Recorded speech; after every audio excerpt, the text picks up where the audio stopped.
with more Elden Ring Shadow of the Erdtree. When last we left off, we finally defeated R'hllana, Knight of the Twin Moons, and also found our way down to Bonnie Village and the Whipping Hut past Bonnie Village. And so now that we're here, I thought we'd have a little look in this sort of direction, see if we can't find anything along the edge of this place. We also got killed by some wolves at the end of last stream, up there, so kind of eager not to repeat that just yet.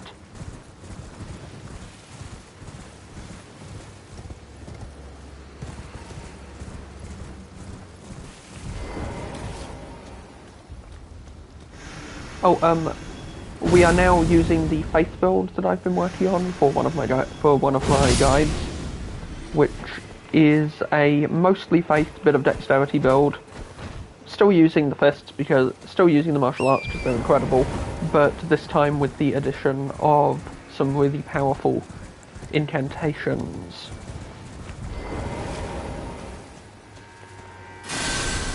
Incantations like Ancient Dragon's Lightning Strike, which can tear through entire groups of enemies, but also some more close range stuff. I've got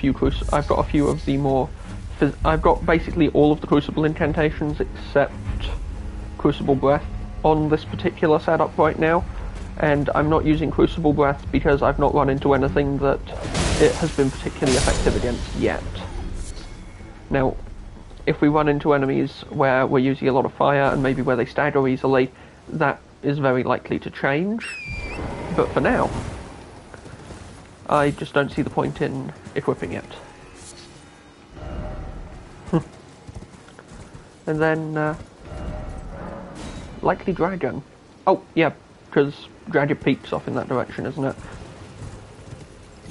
For a minute there I thought we were running into something really dangerous.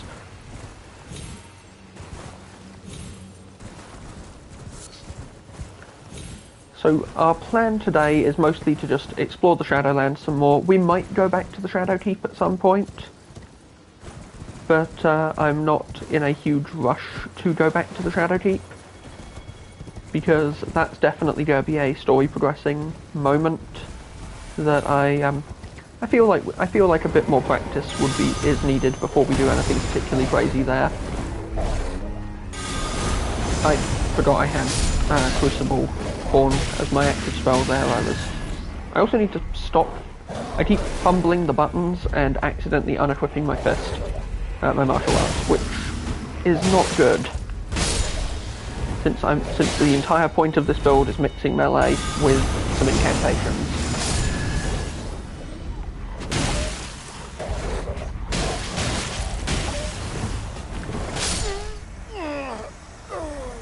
Ah, dead again. And since this isn't Dark Souls, we can't even explode and do some damage. You get it? 'Cause it's the hacks from Dark Souls. The hit game from Hidetaka Miyazaki and From Software.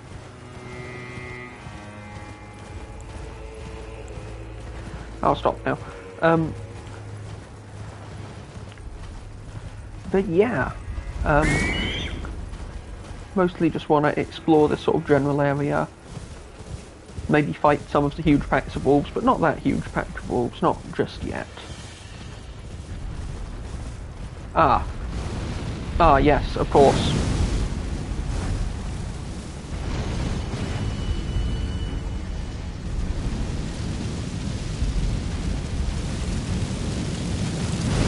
Oh, the fire hones in on you.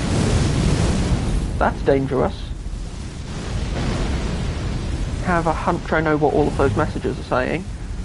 Something I learnt is that, I'm not sure if I've brought this up on stream yet, something I have been informed of is that these guys are actually weak to fire, as long as it's thrown into the top of their furnace pot. You can sort of overload them almost. That is unlikely to be helpful at this precise moment, however, since I don't have enough giant fire pots to actually do anything with that information. Other thing I found out is that I missed a really cool helmet and another giant cracked pot when I was exploring the jail beneath Ballarat.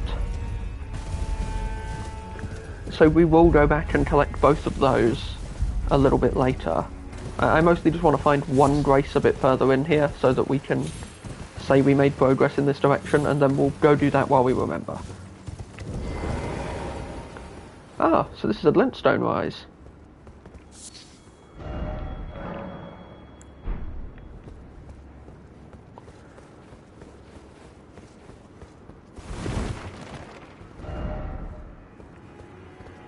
No angel ahead. Okay.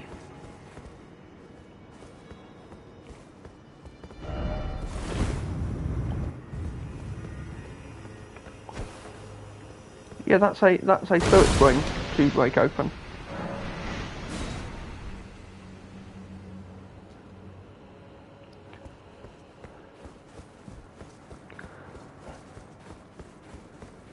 I wonder where that spirit spring is. Contraption does not move. Seek storm. Okay, so we go back outside now with the new information that we've activated the spirit spring. Yep. Yep, we're gonna jump right up to the top and then activate the elevator on the way back down.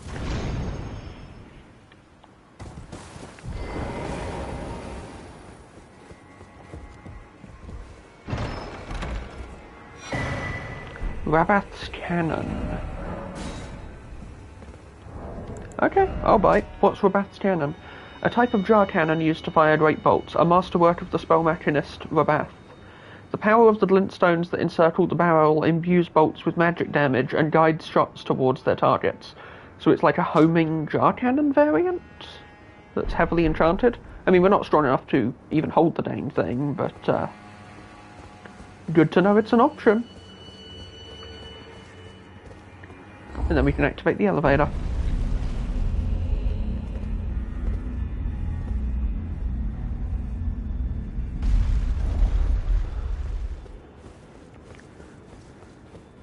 Good to know I'm not the only person exploring this tower at this time of night. Even if you only have ghosts for company, it's still better than nothing.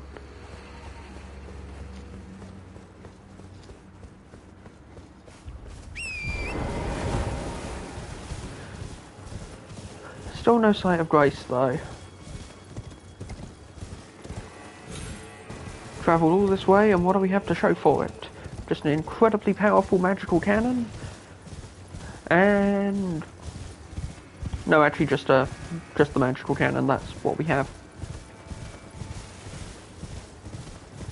But if I were a betting man, I'd say there's a Grace in this direction.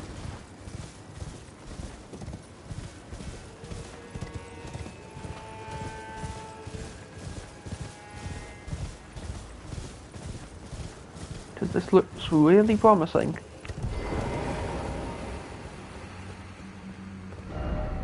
Grace ahead. See what I tell you.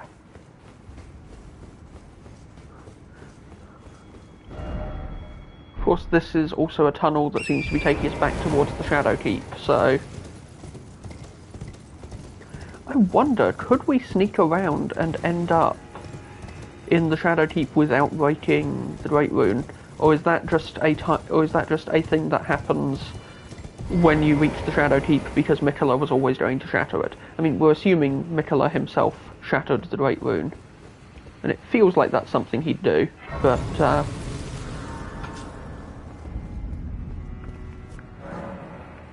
the Church District. Now, if I was looking for new incantations, and I am, that's exactly the sort of place I'd want to look.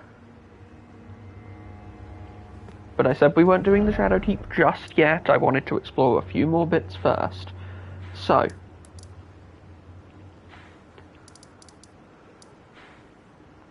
here's Ballarat Jail. Let's go get those missing pieces we wanted.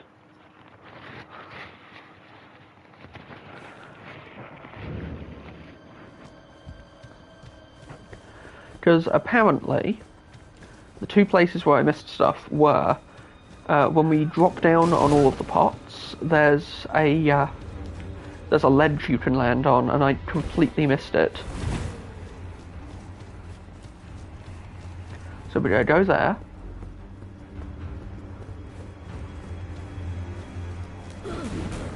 Past all these unfortunate shadow folks.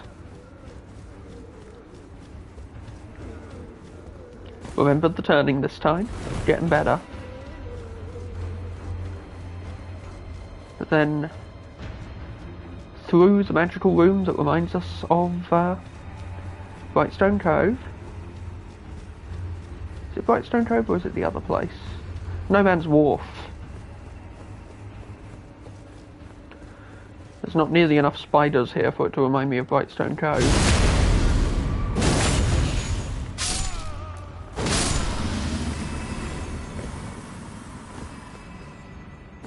Gonna do a nice string of jumps.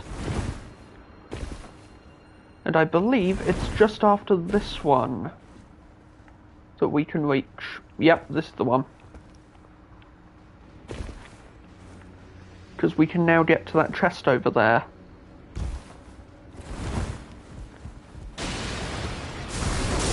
Ah, forgot about you.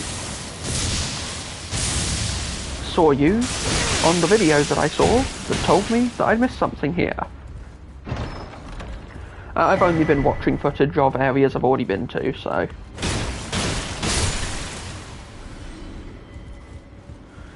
And ideally only places that I've explored quite extensively too.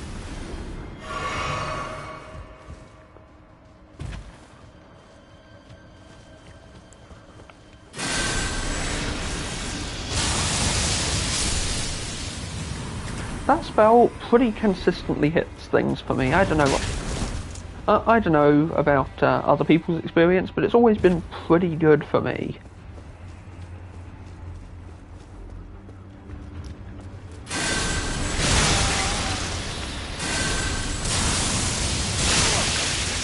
I say as it whiffs.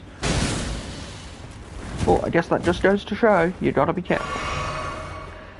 It's great on big enemies though.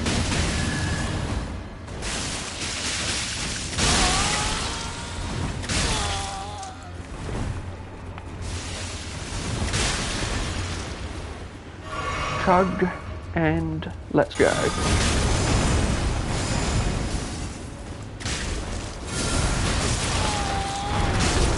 Well, first rule of Elden Ring, don't get grabbed. Screwed that one up.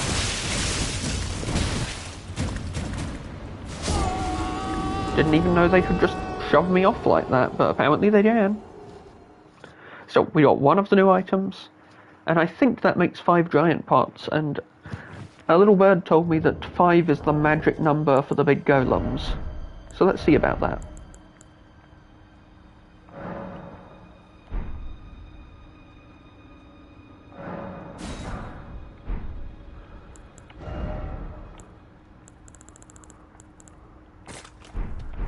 Yeah, just get those ready for when we go back to fight the golem in the plains. The golem in the plains that drops apparently something really cool.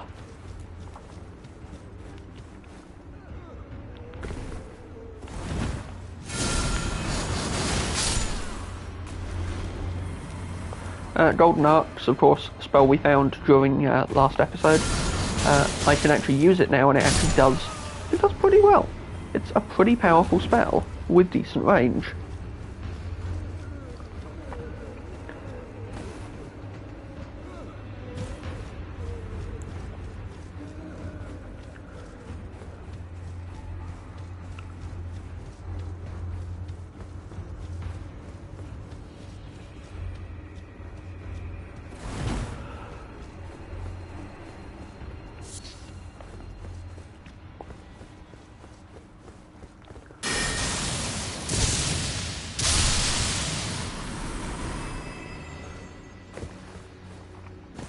Got stiff competition.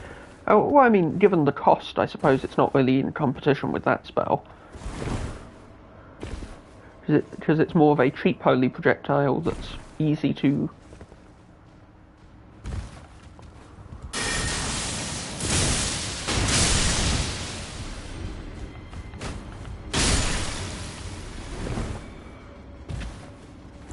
easy to connect.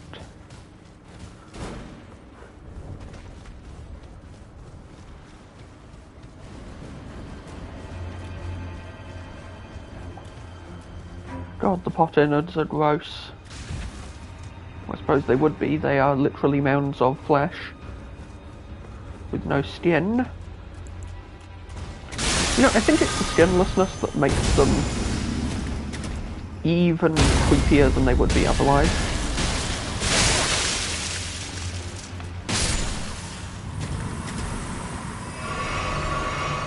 But we made it back without incident.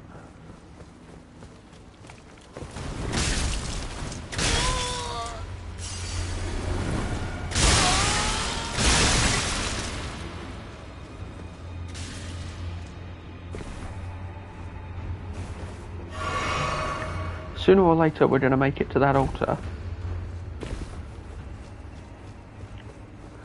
Because that's the other secret. Because the giant jar altar does in fact serve a purpose, and I probably should have thought of that when we were here before. I was just so excited when we finally got to the end and fought that swordsman that I was like, woo, let's finish it here, let's head out.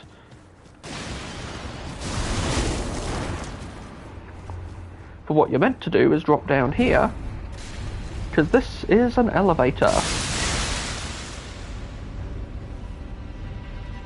In my defense, it's a very, very well disguised elevator.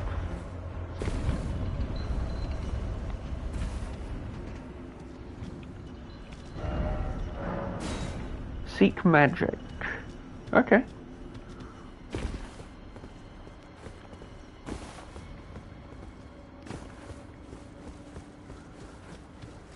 But that gets us over here to the giant pot.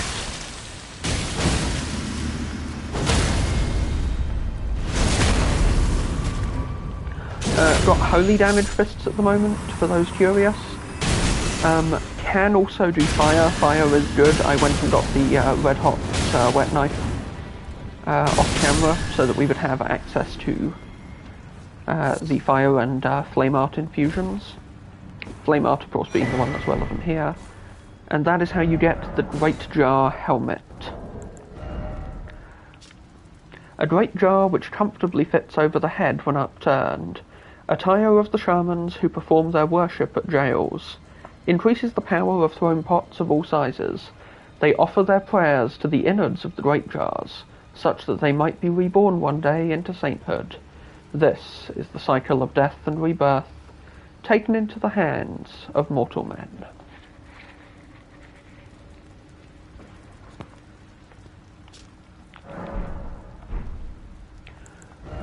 And if you're curious what that looks like, it puts me in heavy load, but it's this thing. To be fair, anything would put me into heavy load in this build, so you know.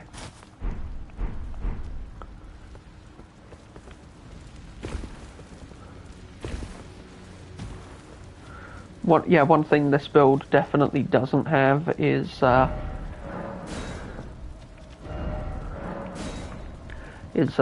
endurance. Very low endurance on this build, sadly. Ooh. And presumably this is how you're meant to get back to where you were and go on to fight the boss.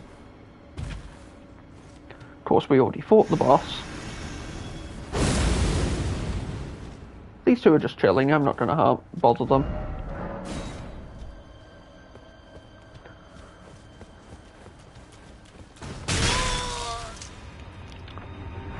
Ah, well that's my fault for trying not to kill it. At least we can exit promptly and not come back.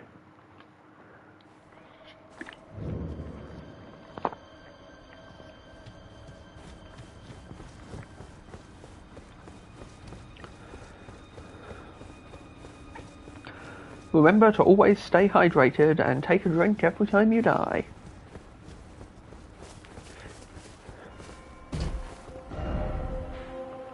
Now then, let's go topple a giant.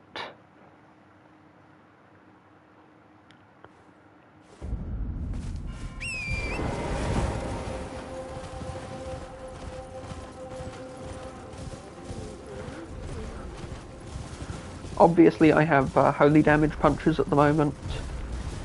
Probably not like optimal strategy or anything.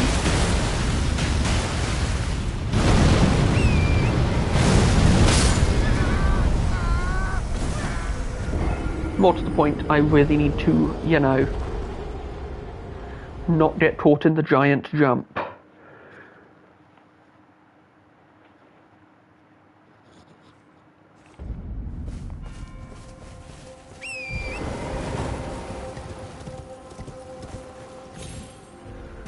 Still got my flame pots, so we can actually kill this guy this time, even if I still can't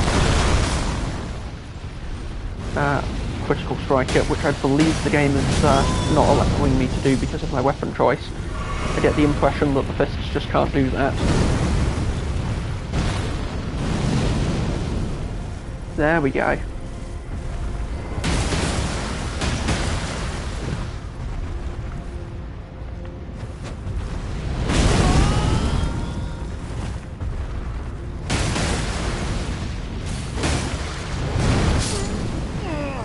Jump, don't roll. If you roll, you die. That's how these fire attacks work.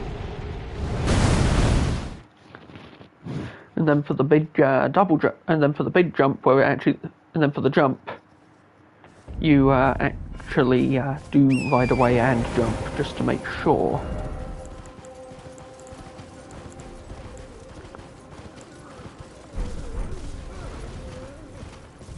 I think ultimately the goal here is just do as much stance damage as possible, more so than do a lot of damage.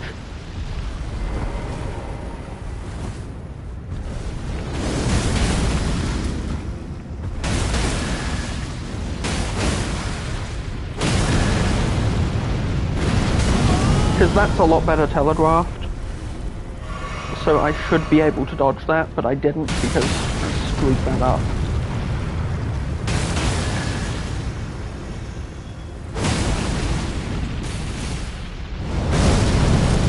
There we go. See, just jump at the right time, you'll be fine.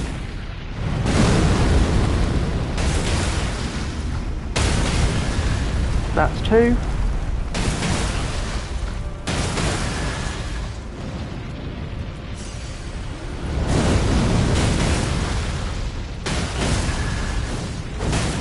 There we go. You can actually tell by the audio when it's raising its feet.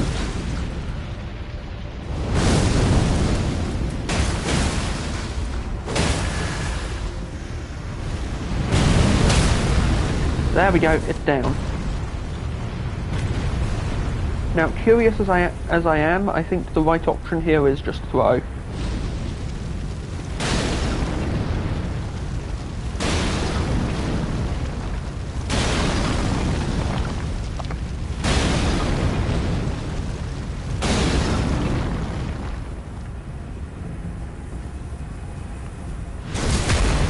Okay, well I guess that just doesn't work if you knock them over. Either that or I was completely lied to. But I don't think that's the case here. I think that's probably just a situation where that doesn't work. In which case I just need to knock it over again and do another...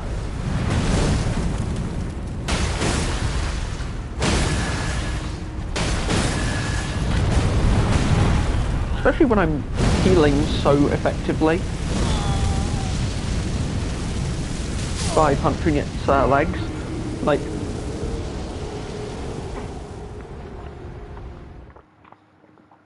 Death by getting grabbed aside, that was actually quite a good run. Like, staggering it twice doesn't seem that bad.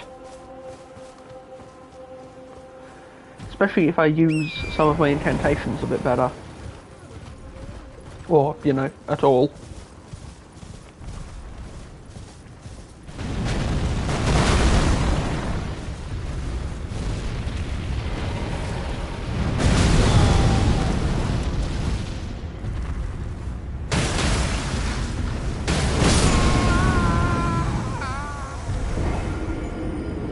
No, I actually want to check what my Ash of War is set to, because I feel like I forgot to change it off of Lightning after setting my affinity to be after resetting my stats to be more magic focused. So I'm gonna go have a look at that in case I've done something. No, they are set to sacred. That said, I think I'm actually gonna make them flame art. No, not against this boss. Well, no, apparently their weakness is fire, as long as you throw it into them, but...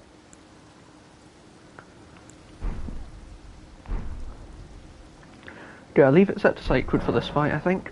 And let's take a little look at my spell list. Because I'm not using a lot of the spells that I have here right now, so I might go ahead and throw a good defensive enchantment on. It's a shame I don't have the protection from flame spell that was on offer, because Corin is now permanently gone in my game for whatever reason, and I can't get that right now. I think I may have, in my anger, killed him by accidentally progressing the main story too far.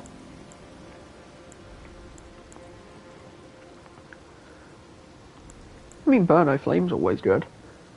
I'm gonna stick with what I've got. And just Holy Shrouding and Spiked. So if I activate that, that'll probably help a lot. Get it ready so I can drink it as soon as we aggro the golem. And if this one goes well, we can look into fighting the one in Mesmer's camp as well.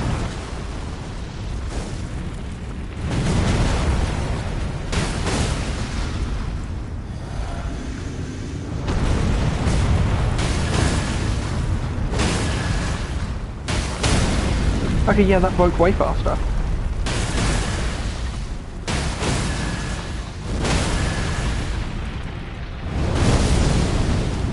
There we go.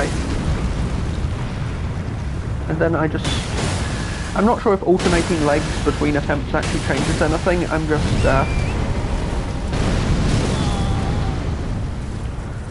only Torrent got hurt by that one, and that's really unfortunate, honestly.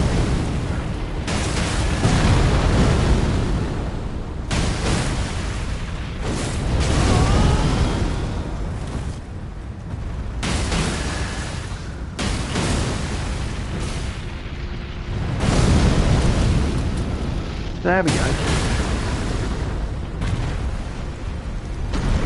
Now it falls over. We land a critical strike for massive damage. And we just have to rinse and repeat that one more time. Also, there's fire giant heads right there. Or at least, like, heads with lots of red hair, and red hair is, like, associated with the giants. So... that is not the button I pushed.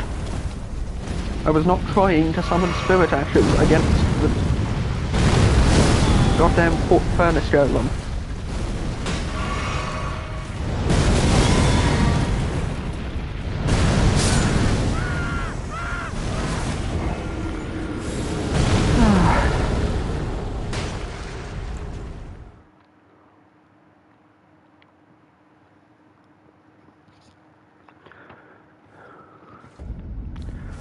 Okay, well, I clearly fumbled a button there, but not entirely clear how I managed to do that, but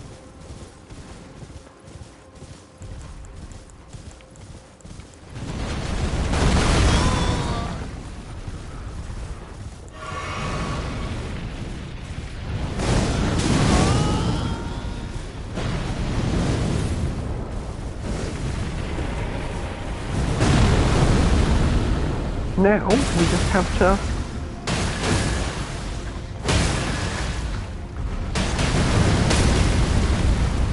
there we go, first break.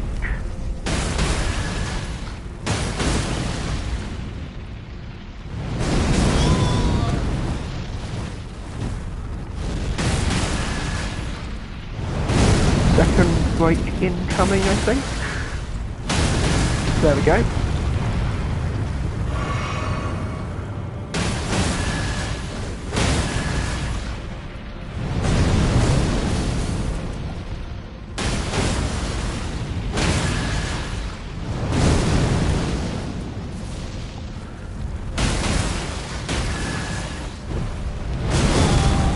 At least I'm healing and getting the damage buffs quite quickly.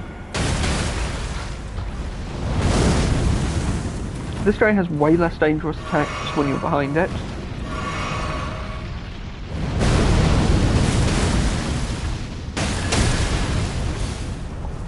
There we go, because now... Because I'm curious, does this do anything here? Didn't look like it did much. We got like 2k. We got like 2k damage out of it, and we need to do a lot more than that for this to matter. Yep, I think I'm right in my assumption that this guy is going to open each phase, like every time he gets back up he's going to do that, I think.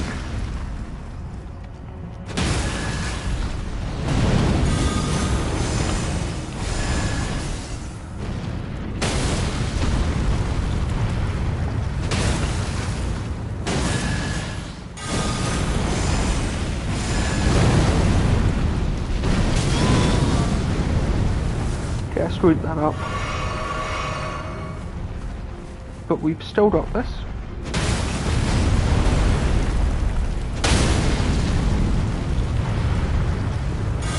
Two breaks.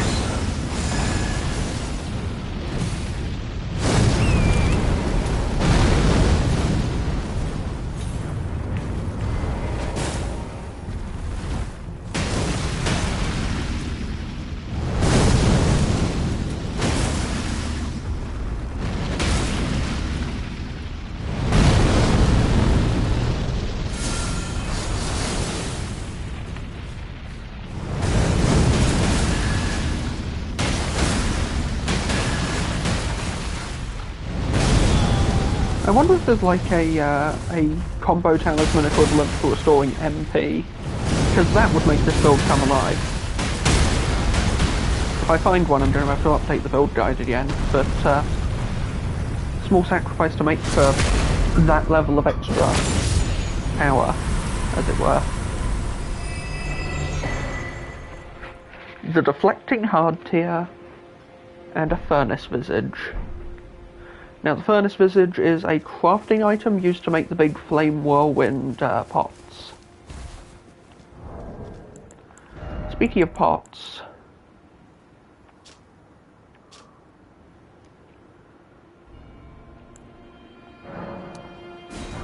go make some more hefty fire pots. Just want to see if I can get some more use out of those as we go around. But we can now remove that marker. And with that marker removed, we have one less area to explore. Now I want to go to the Pillar Path waypoint because there was an NPC there shouting about dragons, and I want to see if he's still there. Because I realised we never actually checked on him again after that first time. But it does look like he's gone. So if he had more dialogue, we missed our chance.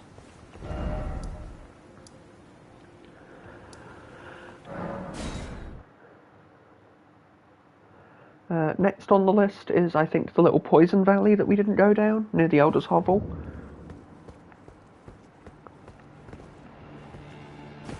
But it looks like the Spirit Spring path we took was one way, so I'm going to have to go the long way around.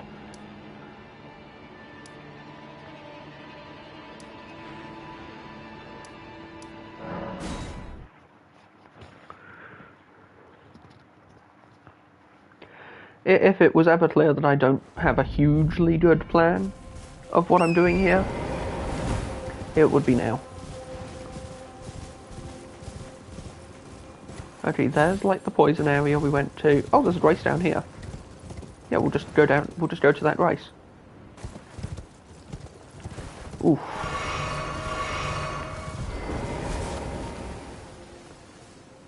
And you must be one of Miquella's followers that we haven't met yet. Oh, hello there. Are you the Tarnished? Lady Leda spoke of you. Another Tarnished. Guided here by Miquella the Kind. My name is Teolia. I too am tarnished, and here on kindly Mikkela's account. Oh, are you not affected? Even with the spell broken? Well, I'm feeling rather lost, haunted by memories of St. Trina. Her visage, her scent, the lure of velvety sleep. Would kindly Mikkela chasten me for falling for St. Trina, while knowing that she was the discarded half? The problem is, huh. I simply cannot help it. I would sacrifice everything just to gaze upon her one last time. Down bad for St. Trina. Fair enough. And you sell the deadly poison perfume bottle, which we'll buy because it's a new weapon and it's fun to look at. There are some techniques of the perfuming arts that employ poison, and upon learning of this, Tholier threw himself into mastering those techniques and made them his own. Has the unique skill Deadly Poison Spray. And you sell just all of the poison items you could possibly want. And also Trina's lilies. Just give me the word if you need any more poison. I'm feeling rather lost of St. Trina. We need to investigate St. Trina then. Because if St. Trina was discarded... I abandon here a part of the flesh of my body.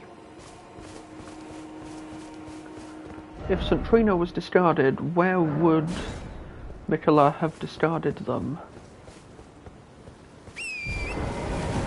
Because, like, how does that work? Because St. Trina is another side of Mikkela. They're the same person. To some extent, at least. I mean, if you worked with the assumptions from the main game, and to some extent from the cut content. Again, cut content's tricky to theorise with because it was cut for a reason, but doesn't mean you should ignore it completely. It can still be interesting as supporting evidence.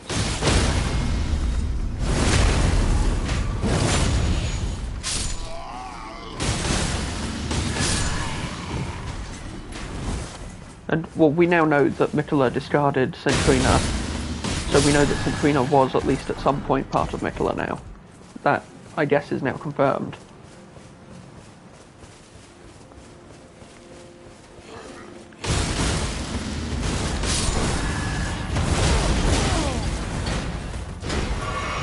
Can't rush in against these guys, they're surprisingly tough.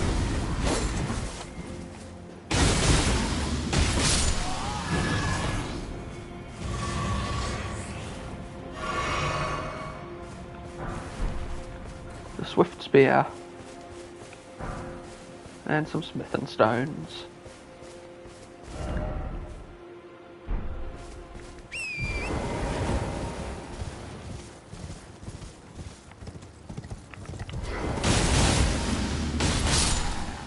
Yeah, and now we're making our way back down towards the poison area. Slightly different route to what we took before, because I'm pretty sure we just rode Torrent last time the whole way. But still finding plenty of stuff this way, so I think it's a worthwhile little excursion we're taking. I mean, yeah. Do have something for this. This is why I have this spell in my loadout. Because it has okay range. Clearly not good enough to deal with those guys. Do I have to get a little closer?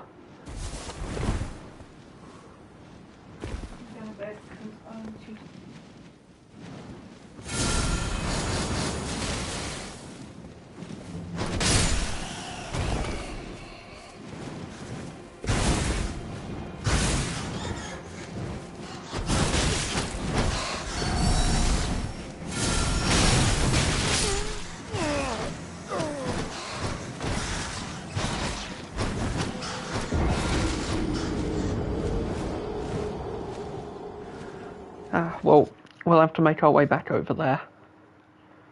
Bit of an unfortunate screw up there with the bats, but we can get over there again. We found Tholier's race, so we can handle it.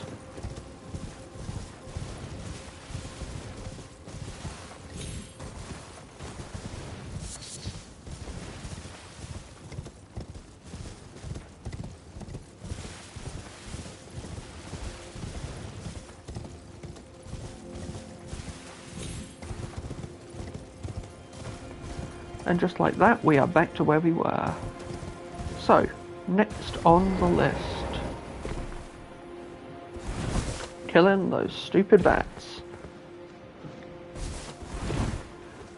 And maybe take a bit less damage on the trip down this time. We can manage that.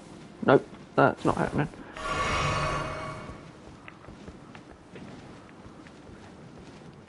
Since I want to get my runes, I'm going to have to fight some bats. Yeah, for the rune cost, sorry, for the cost, this spell is very good.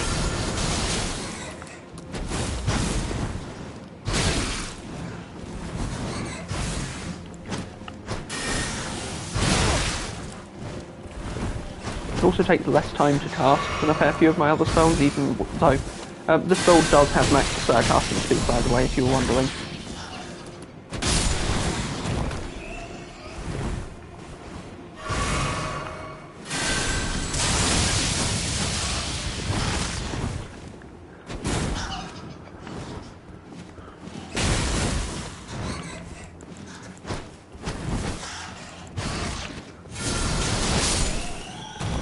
And more to the point, it's very reliable and travels in a straight line. Which is what you want in this sort of spell.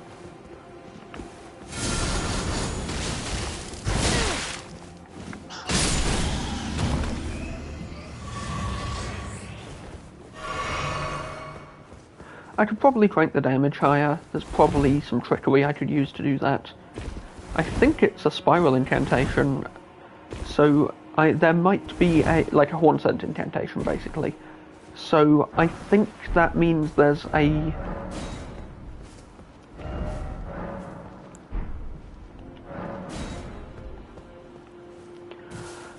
I think that means there's a way to boost them with a particular seal, but I don't have the right seal to do that yet.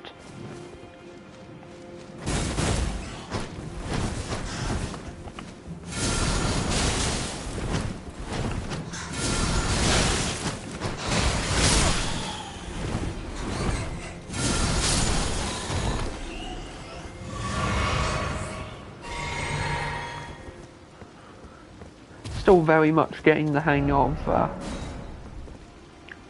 Oh, this is the place with the crab.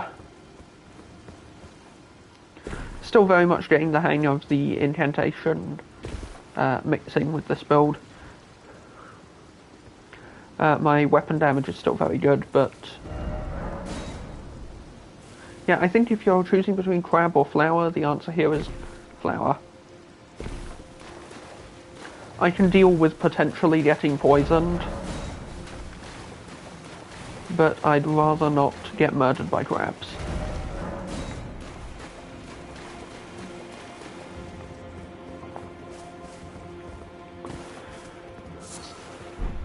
Deep purple lily. Okay, now you've piqued my interest.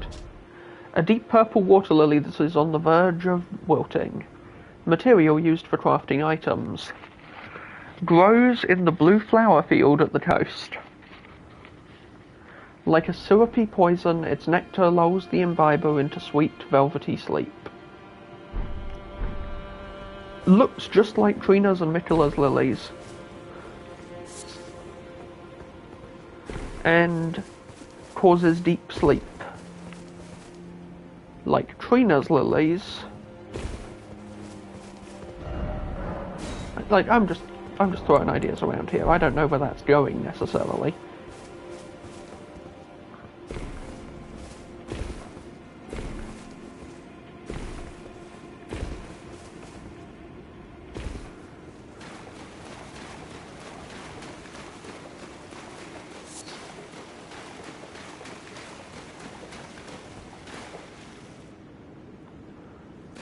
There's a grace up ahead, but this room feels weirdly open and suspicious, I guess. And my controller pulsed when I got close to it, so I'm wondering if there's something here that I should be nervous about.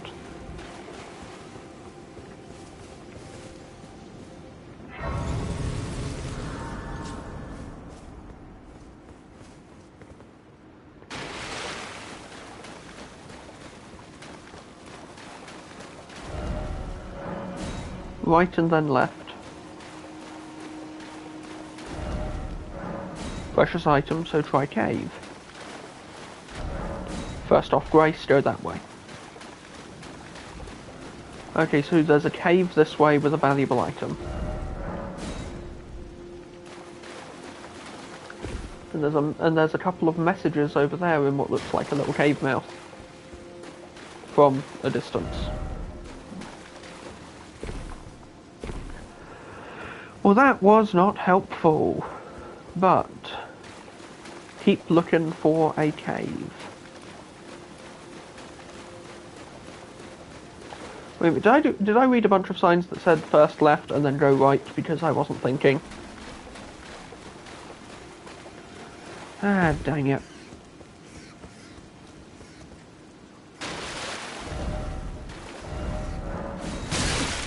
Be wary of strong foe.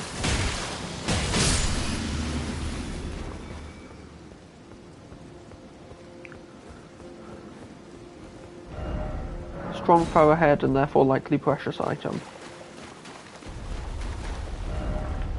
Didn't expect ambush.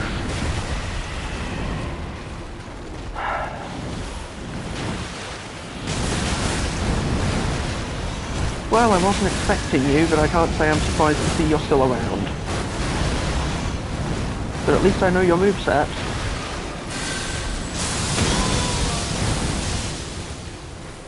And you've made the mistake of challenging me in water. When I have lightning build. Or when I have lightning spell.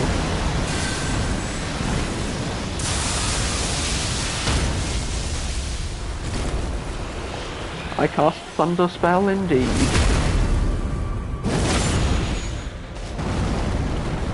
Thunder and lightning, very, very frightening.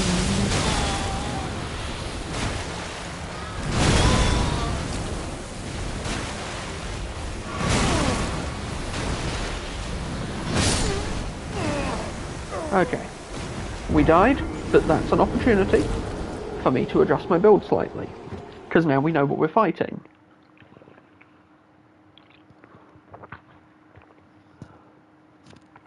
Even with the reduction from standing in water, fire should still be the right damage type to hit those with.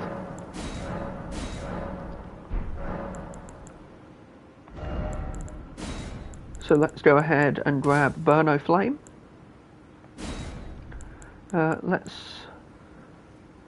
Yeah, I can't equip Giant's Flame, take me, I don't have enough slots right now. I mean, I don't need Horn's Tail and Golden Arcs, but I think realistically this should work as long as I adjust my martial arts a little.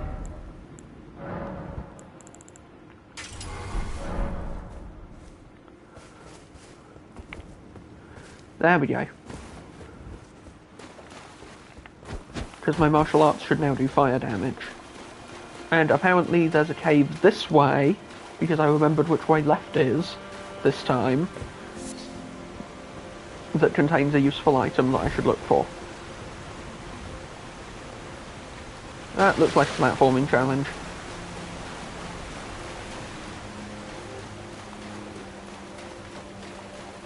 And this looks promising. It leads back to right where I was. Okay. Let's get Torrent in here. Torrent, the ultimate platforming horse.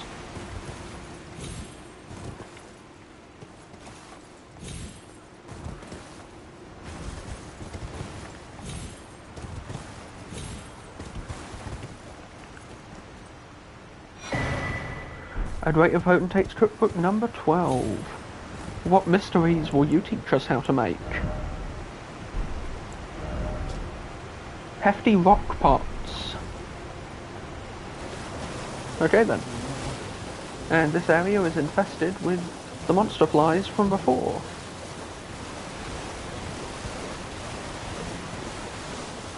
And there is nothing behind that waterfall. I'll work out where we are when we're not under attack.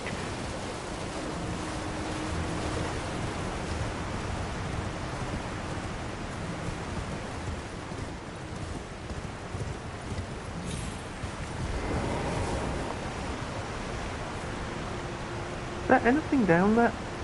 Yeah, no, I'm not going down there.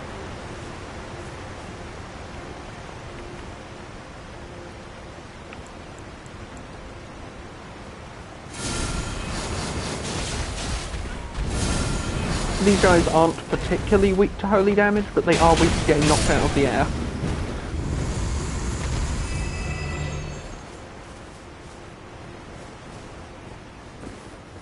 Yeah, my controller just did the little heartbeat pulse again, and I don't know why it's doing that. For all I know, it's something to do with my talismans, and I'm just not...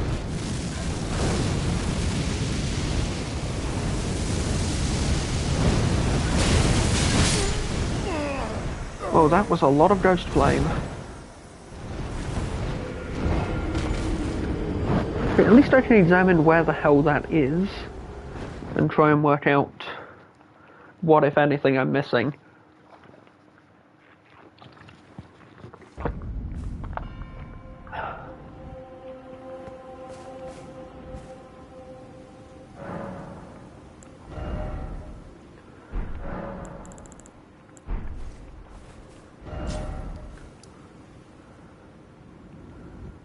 Okay, so I think those waterfall areas that I was slowly descending down were there, and that's taking me... Oh, that's taking me down to beneath the Great... to, like, this area beneath the Great Bridge. Yeah, I can work with that. What I want to do, though, is I want to fight the tree spirit again, because it's got to have something good.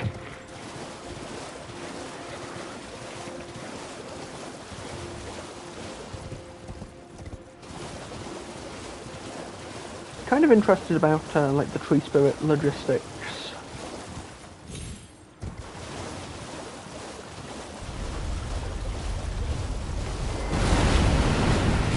Like, are they made out of the trees that they come from? Is there some...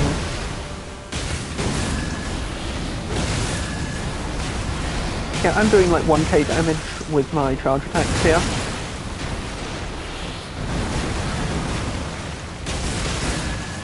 And my jump attacks. So fire is definitely the right call.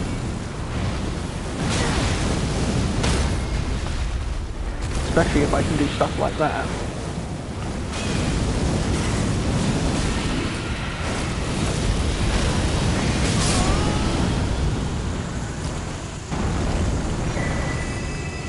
A horned band. Isn't that like one of those tools that summons the Wrathful Omen projectile things? Use FP to summon vengeful spirits that chase foes. Tangled horns are a symbol of spirituality, but most young-born bearing the oversized horns meet a frightfully early demise. These fetishes are made to memorialize them.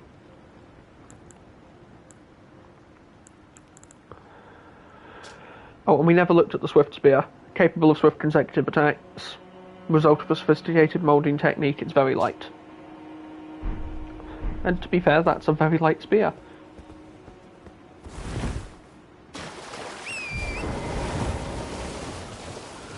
Nice to see that they're still making Omen Bairn items. I honestly think they can be quite useful in the right build.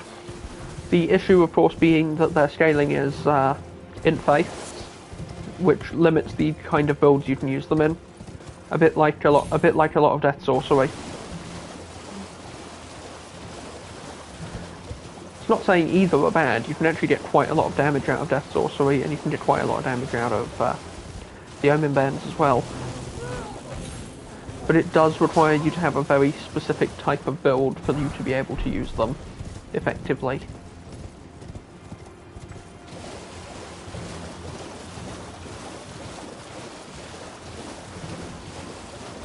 We wrapped back around to Crabland, or is that a different crab? Yeah, no, that's a different crab.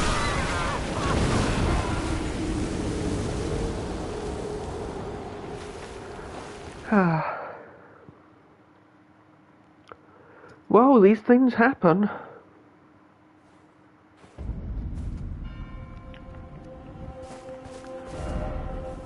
This is all still part of Road Sector. Okay, seriously, my controller, it keeps making it keeps pulsing for some reason. You know what, I'm just going to go back to the main gate, see if any of our companions are still hanging around here. Feel like the answer to that is no. You know, they've both gone.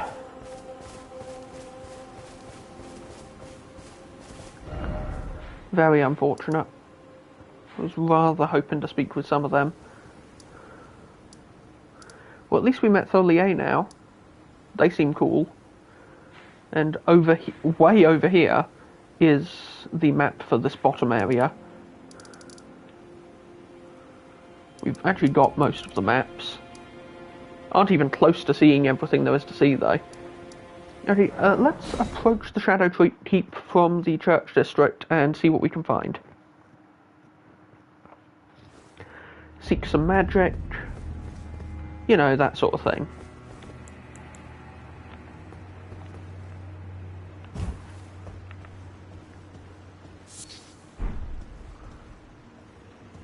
Well, if nothing else, the crabs are getting well fed.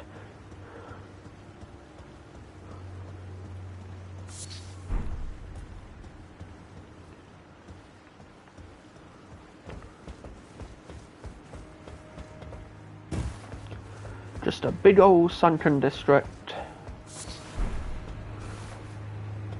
And boy, this place looks like it could be a cool boss arena. Like, giant thing comes out of the middle and attacks us. We have to deal with that.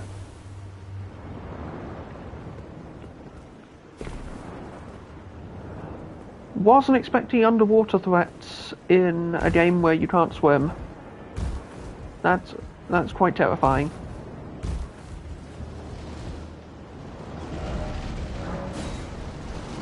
But there is absolutely something under the water.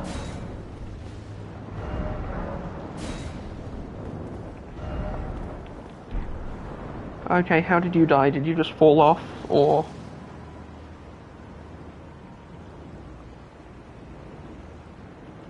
Okay, you tried to make an impossible jump and died. Okay, that's fine. The noise of whatever's down there is getting louder, though.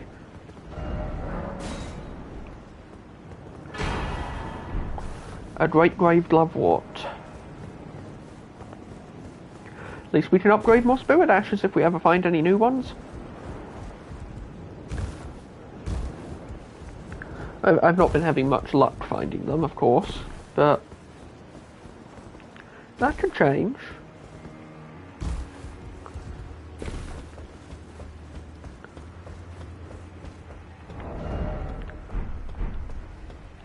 Wait, do I have,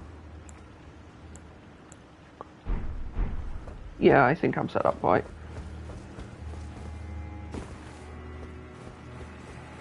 What do you have to say? Oh dear.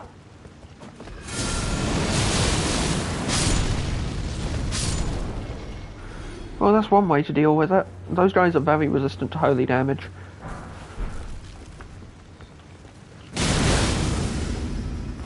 And fire damage too, which are my two main damage types with my current setup. But I have plenty of ways to deal damage. You know what would be a cool talisman? Something a bit like the elemental bombardment skill from Pathfinder Wrath of the Righteous, where using lots of different elements builds up like a damage bonus to sort of encourage you to cycle through a few different types of spell. It would make like int faith builds and even some straight faith builds just really, and even like faith builds mixing fire and lightning, really, really strong. And it could be really good for encouraging those sorts of builds. Huh.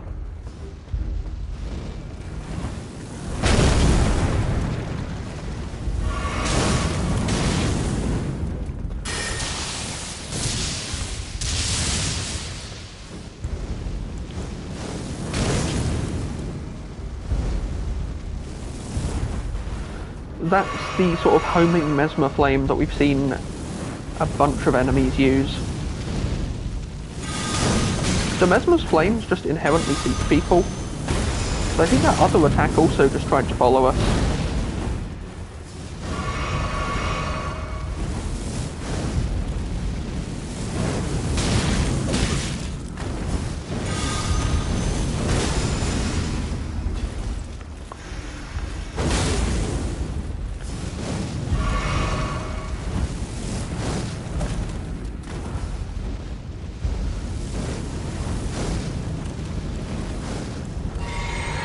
I'll say this, Mesmer's people are really goddamn strong.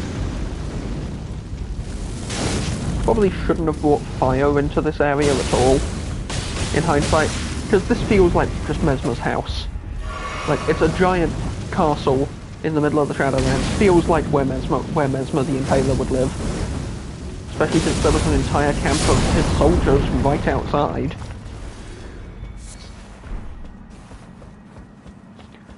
So, you know, maybe I should be a little careful about breaking into Mesmer's goddamn lake house.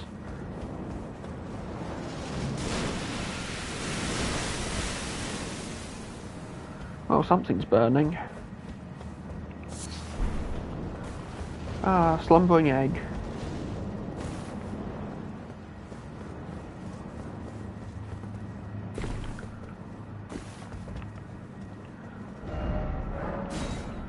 Oh dear. No, I'm not ready to fight an archer. Don't even like that show much. That's okay.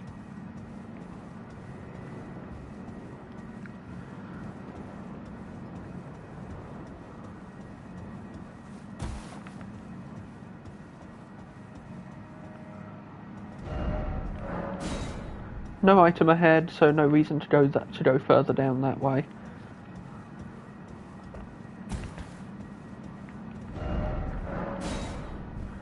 Instead, let's drop into this abandoned church and collect some useful and spooky items.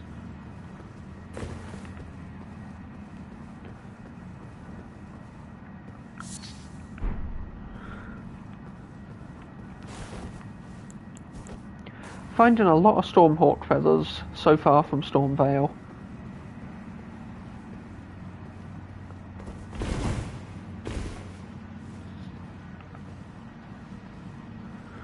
I didn't find any archers. I was promised there was an evil archer I would have to fight, but apparently that's just bullshit.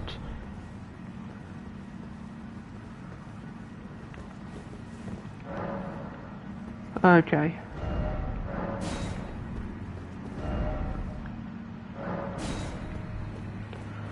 What a helpful message.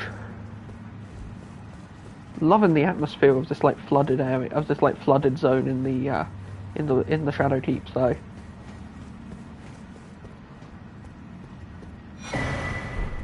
Rune of an unsung hero.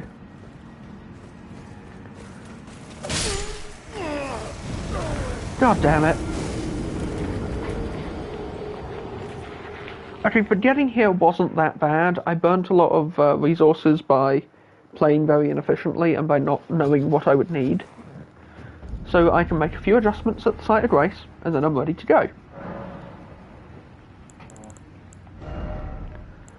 Keep expecting Melina to turn up and be like, Tarnished, the fuck are you doing here?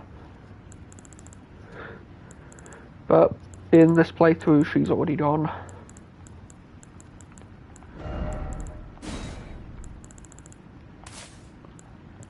Grab Ancient Dragon Lightning.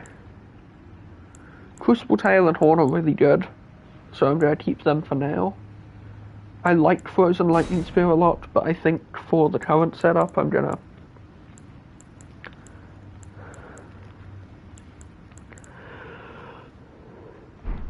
You know what, no, let's make some strategic changes here.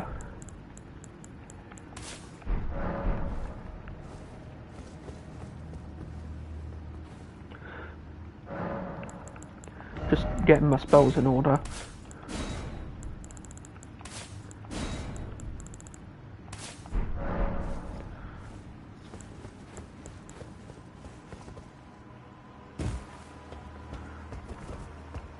Because I think the trick to this spell is using it point blank, and the trick to Lanciax's Lave is using it on multiple targets.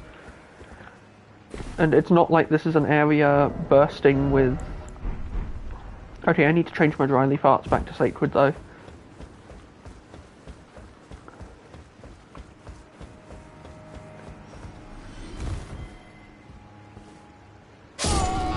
It's deep water you can't walk in, but at least it'll get me back to the race.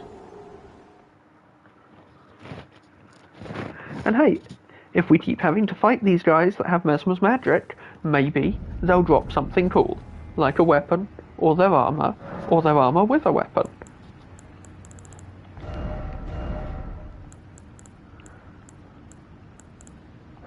It's nice that you can equip so many different, would Sacred infuse the dry leaf arts? It's nice that you can equip so many Ashes of War on the martial arts weapon. Again, shame you can't do Crucible Wings, but can't have everything.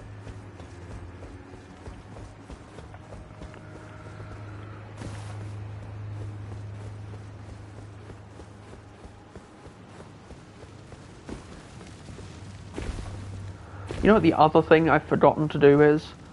Someone told me there's more to find in R'hllana's castle, and I still haven't gone back to investigate those claims.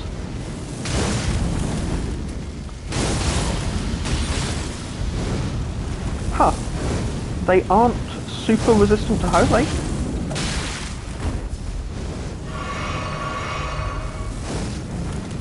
I suppose they wouldn't need to be if they were fighting on the side of the Erdtree.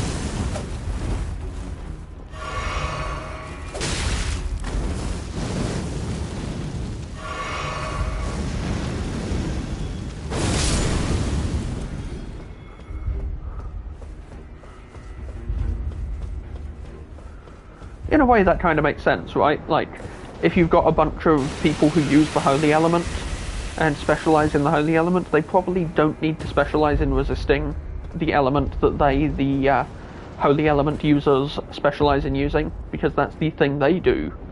And nobody else is stealing their shtick until they do.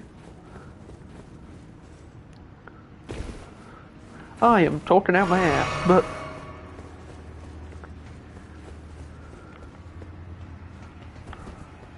if you think about it, it makes a certain amount of sense.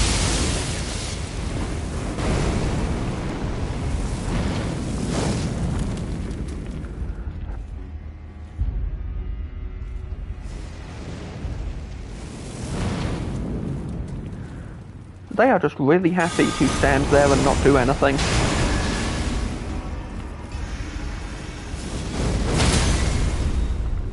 Which is good for me. Please give me your armor. And that takes us back out that side. Let's keep exploring this little back area of the church.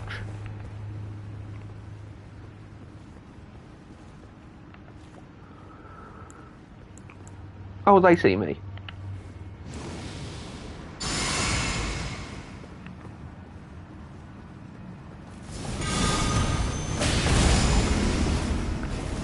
But they aren't going to kill me. Not today.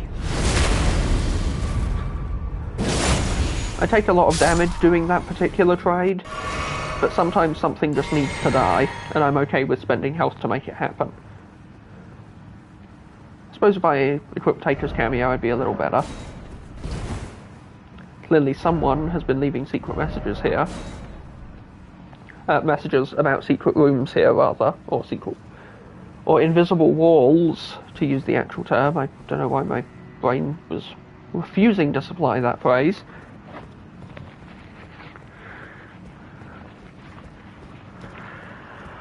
But regardless,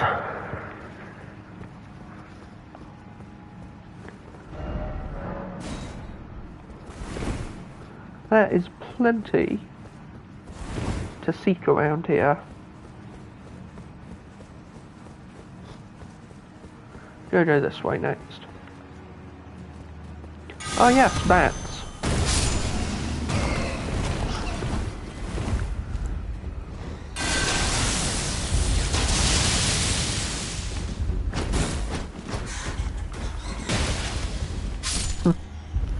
Nothing quite as satisfying as kicking enemies off of the map.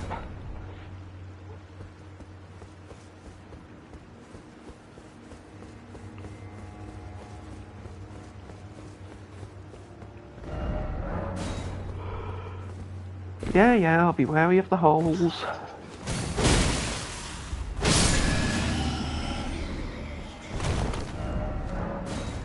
Dastard. Yep.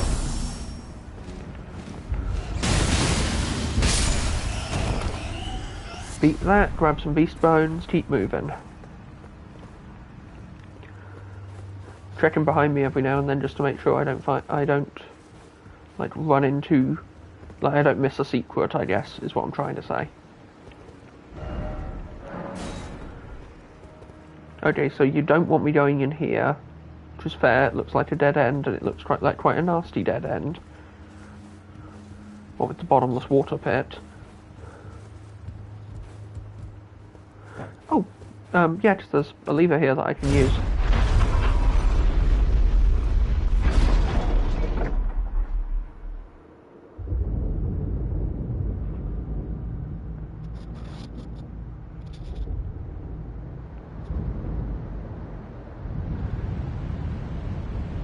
Yes! See, this is what I wanted in that forge area earlier. We're actually draining the water out of the fort. So the place was flooded on purpose.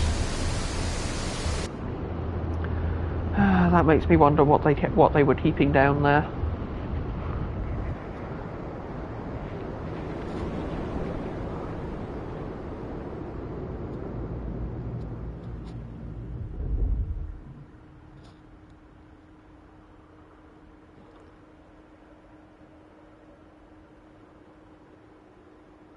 A tangled and twisted tree. I think I walked on parts of that tree to get over there. And a new site of grace to visit.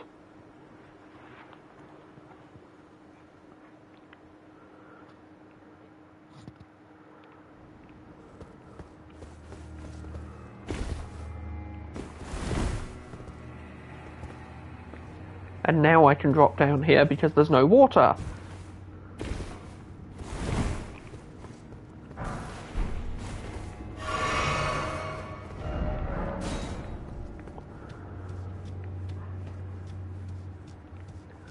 Visions of Wraith. Is that because there's shadows in this area, or is it just because this place is an awful lot like New Londo? Because it is a lot like New Londo, because it was flooded and we drained the water and now we're in a whole new section. And all of this was from the side entrance, so I wonder what we'd find by going through the main gate of the Shadow Keep over here. Also, I wonder if each section needs to be drained separately.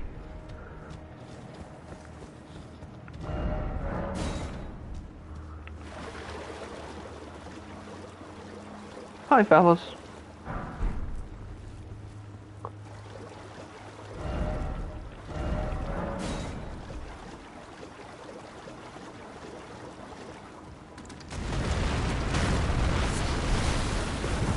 Oh joy.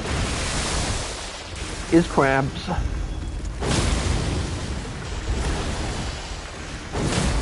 I can handle crabs in a video game. I just need to do that. And now we can see the horrible twisted tree that I've got a horrible feeling can move. Oh, no, there was straight up a spirit under it that they'd imprisoned.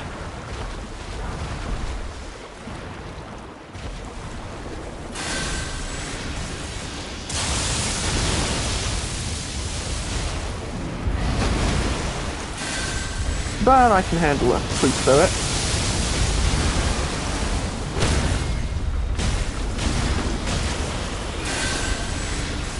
And while I've got my damage bonus, I can do more damage with my spells. I think that works on spells.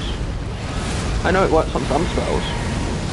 It's harder to build up if you're using spells, because most spells can't even build up the multi-hit damage bonus on the winged sword insignias. I think Curry and Slicer can, and maybe Cat Flame.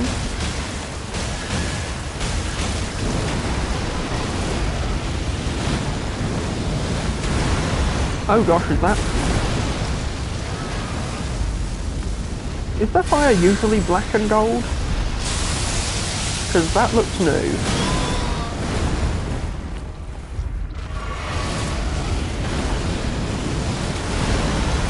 Still,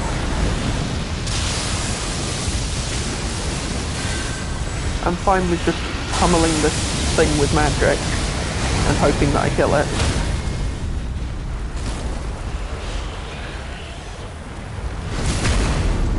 Especially since they pretty much always drop something worthwhile if you actually beat. New spell, Mantle of Thorns. Okay, yeah, worth. 100% worth it. Even if it's a sorcery and I can't use it, I'll just be happy to see it. Because new magic is awesome. And now we're in the underside of the church we were in earlier.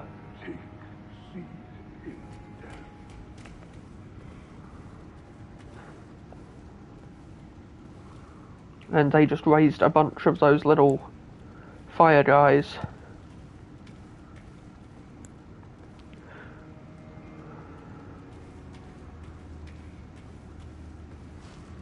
You can see me. Don't pretend you can't see me.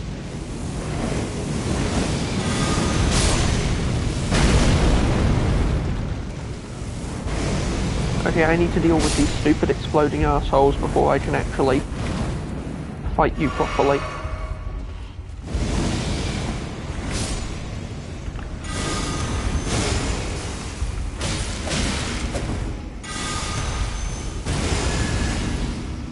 Got you this time.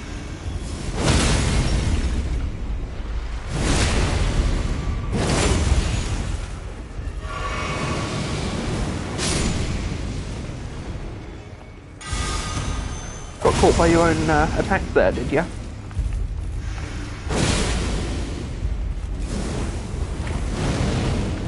See, that's a spell I want to know. That just seems fun. Reckon they'd be willing to teach.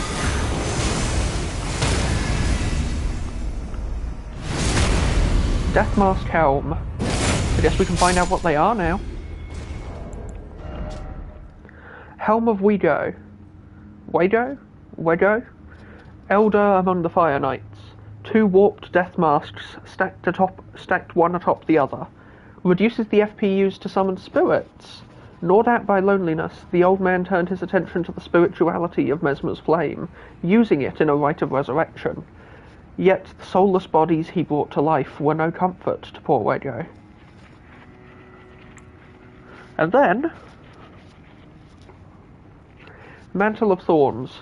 Sorcery of those who abandoned the practice of incantations after devout faith rewarded them with only despair. Covers the caster in impenetrable thorns grown from the Erdtree. Once covered, dodge rolls will damage enemies. The image of the misshapen Erdtree is an edict. Spurn all that exists, wound all that exists, for we have been abandoned.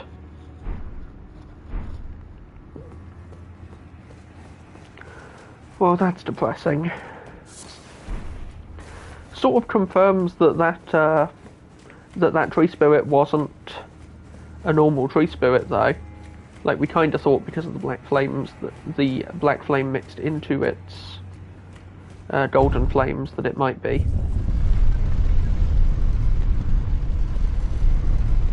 And this door that didn't make sense before is a shortcut.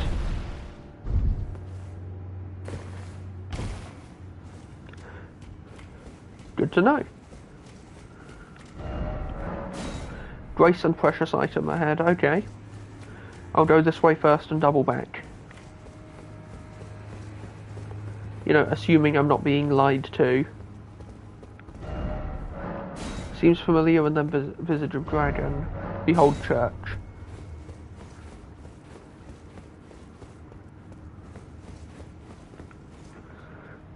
These doors have Erdtree markings on them. And that's an elevator. Okay, let's have a look at the top of the stairs first, before we descend into the depths. Dead end. No jumping ahead. Yeah. Battlefield Priest's Cookbook number 1. A record of crafting techniques left by the devout battlefield priests. These keepers of the faith fought bitterly to spread their gospel in the realm of shadow, where there was no Erdtree to gaze upon. Acquire the knowledge for golden grease and drawstring golden grease. So the faith greasers, but the new faith greasers.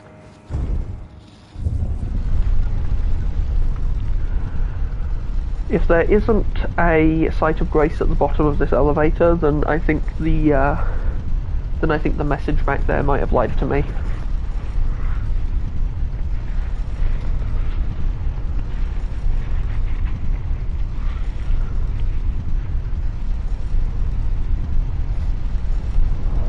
Just keeps going. Oh, there we go. And this is called the Tree Worship Passage. Okay, before we go down there, we're going back up. We'll go explore more of the church, because I want to do as much as possible before I reset the enemies in there. You know, in case the guy who summons all of the fire spirits comes back.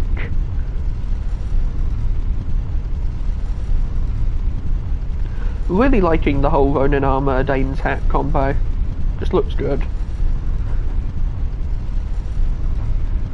Feels like a good fit for like a for this sort of wide-brimmed hat. Of course, if we learned some Mesmer Flame incantations, that would also be pretty sweet.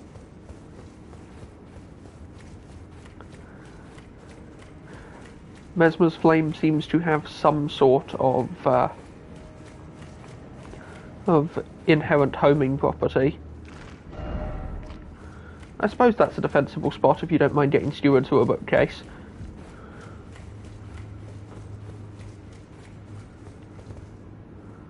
A statue of Marika with no head, holding something in her right hand. Oh, and the Fire Knight seal. Sacred seal of the Fire Knights, who answer directly to Mesmer the Impaler, enhances the fire incantations of Mesmer. The emblem of Mesmer's army depicts a golden ring and the fire of his sacred seal.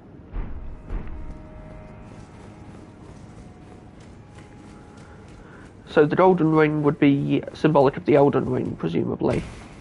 And his flame is in the centre of the ring. And the Shadowlands are in the centre of the Lands Between, and the Lands Between are kind of a giant ring with the Land of Shadow in the middle, if you think about it. Does that mean anything? Probably not. Is it fun to think about? Absolutely.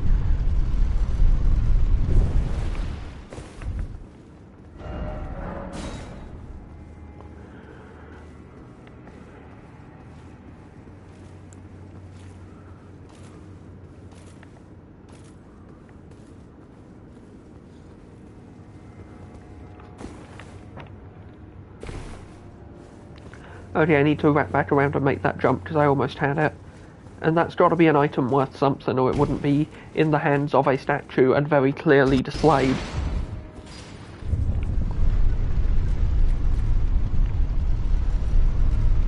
Only barely drained the water as well, like there's still a decent chunk of water in the fort below this point.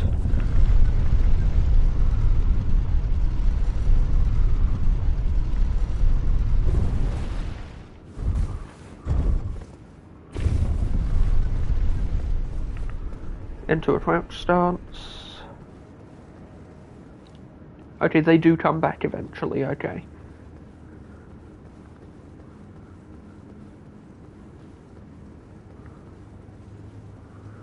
There we go.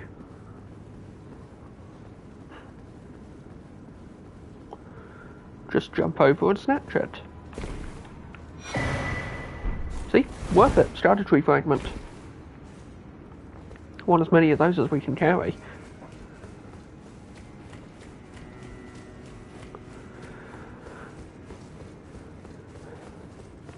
There's an awful lot of fog in this church.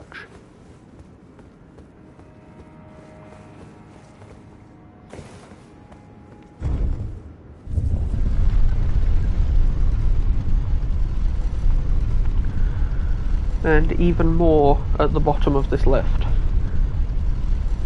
which is the tree worship passageway. Now, which tree? Erdtree or the Erdtree? This church would suggest Erdtree, but this being an elevator behind a heavy door suggests maybe not.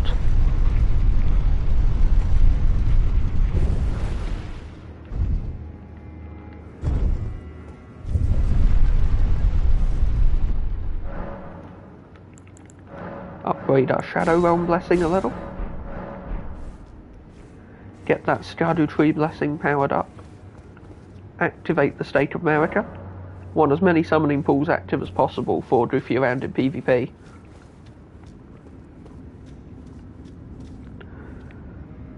And that brings us to this creepy ass place in the middle of nowhere.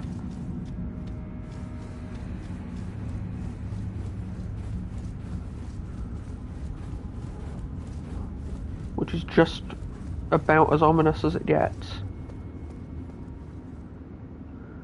And then, just another church with a statue of America. Containing the Iris of Grace. An iris blessed with an incantation of the Erdtree. Place in the eye of another to grant them the light of grace as a fleeing blessing. Can also be used to receive the blessing of an equipped Great Rune. In the realm of shadow, this artifice was employed by the priests of the Erdtree to quell the fears of their flock to magnificent effect.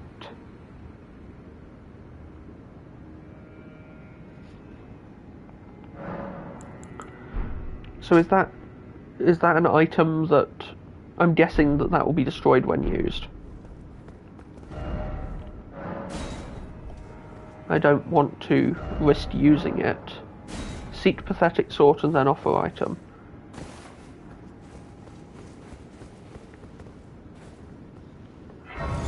Okay. America's rune. That is something incredible. What on earth is that? Golden remnants of the grace personally bestowed by Queen America to the heroes who joined the crusade for her. Used to gain 80,000 runes. The brilliance of Queen America's grace blinds even the very best.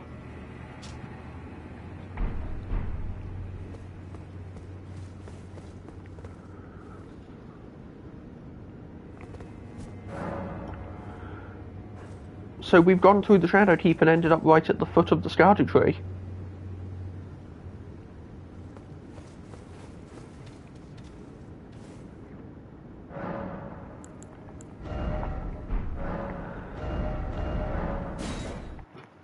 At least I'm assuming from the way it looks that might be the foot of the Erdtree.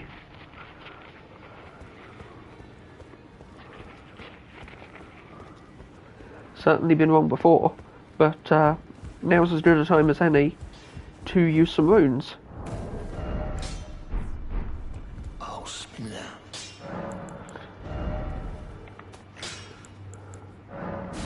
Easily the largest bounty of runes I've seen in a while, from one of these items at any rate. Yeah, we've easily got a level and a bit there. At least one level up.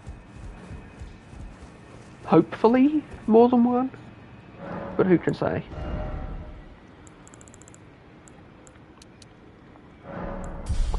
There we go. Gonna put a bit into vigor because I want to get my vigor a bit higher.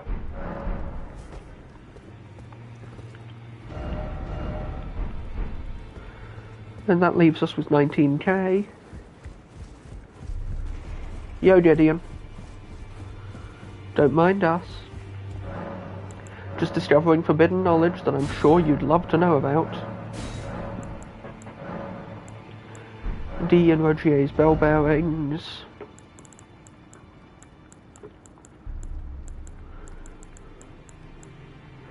Gonna buy a smithing stone 6. And as many smithing stone 8s as we can. You know, so we're not wasting runes if something goes wrong. Because, boy, that place we just found looks like a boss room. And it wasn't Mesmer's boss room. I mean, call it a hunch.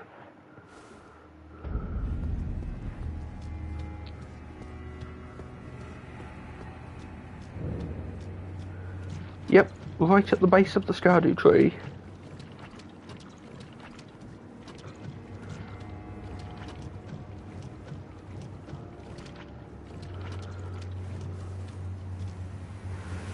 Ah, a Erdtree avatar.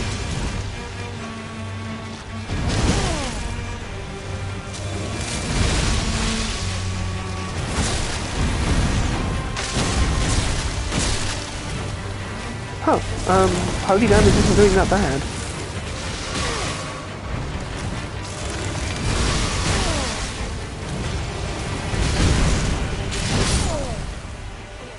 It's strong, but it seems like we actually damage it.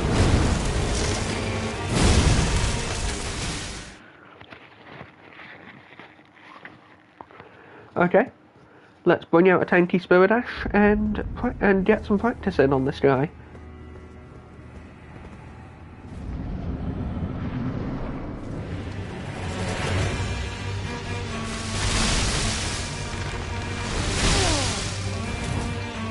Okay, so the second time you enter the boss room, it starts with a bunch of ranged attacks, and it seems like it's Thorn's inflicted lead.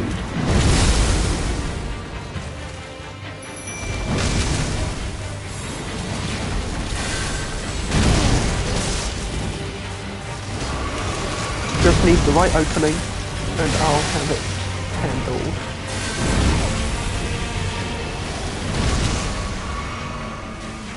Yeah, the Black Knight just staggers way too easily for... I don't know how to dodge this attack yet either. I'm getting the impression that maybe it's a move away from it type attack.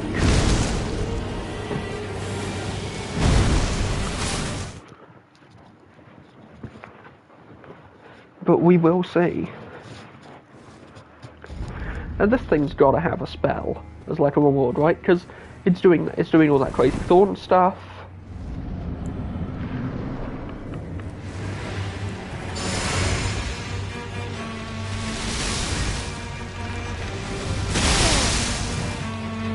It's kind of similar to the aberrant Thorn sorceries that we're so familiar with.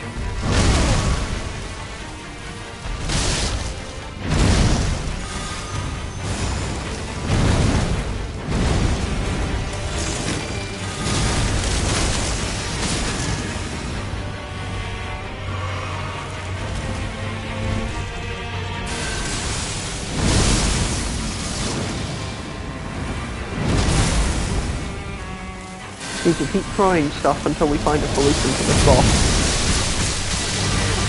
Okay, it looks like my lightning strategy is actually not a bad one.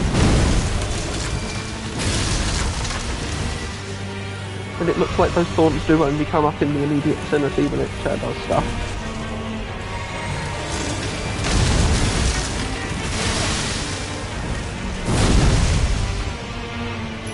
I bring that up as potentially useful because it is. But it doesn't change the fact that I still need to be able to hurt the guy.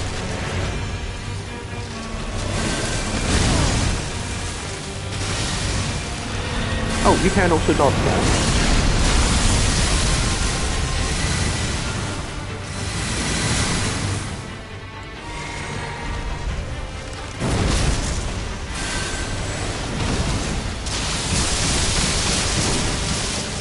Gosh, I am tearing through this health bar.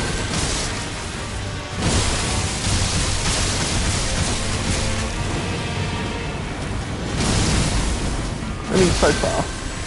For all I know, it's going to be like, welcome to phase 2. In phase 2, I'm invincible.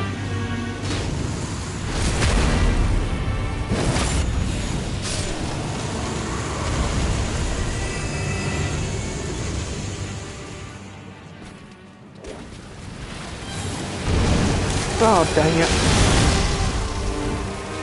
Hi again.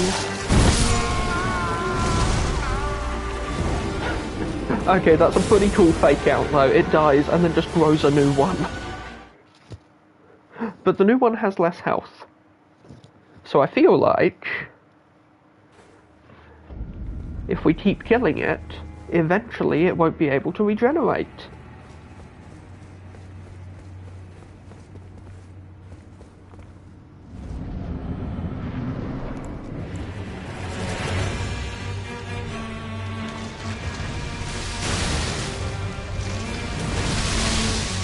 There we go, now summon.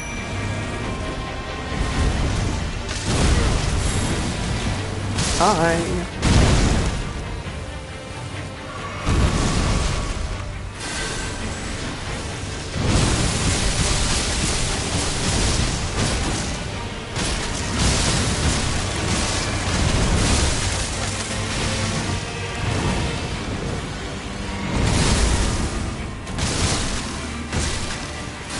This isn't too bad of a boss. Like, I'm definitely fighting it badly, and I'm probably going to die a couple more times before we get it down, but...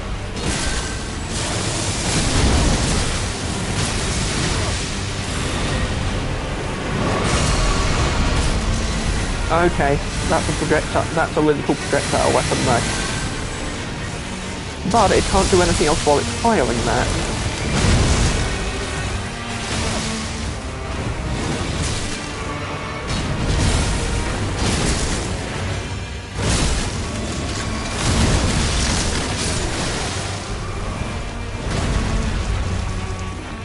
See, the first clue that it wasn't dead should have been that it forces you to do a critical attack on it.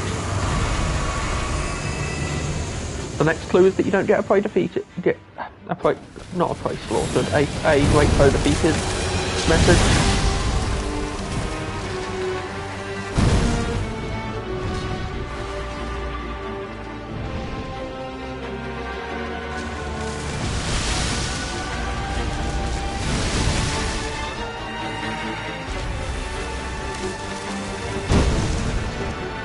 Your second clue, that your summons don't come back.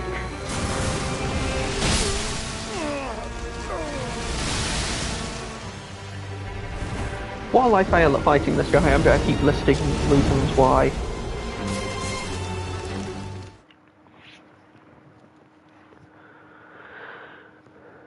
Should have seen this coming.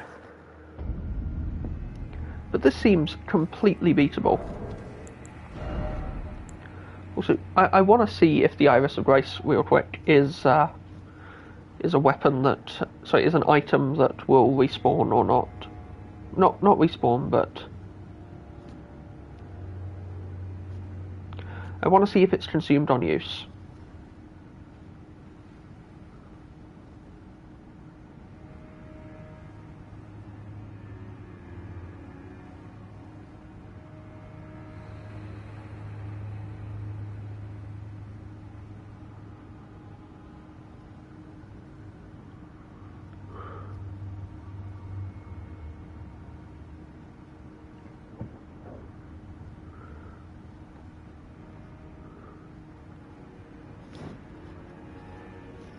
Okay, it looks like they are consumed on use, so we're not gonna do anything with. So we're not gonna use that for anything. What we are gonna do, however, it's Great Rune time.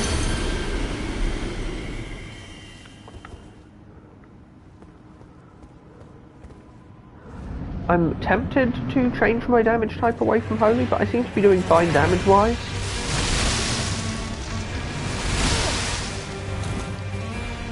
As long as I, you know...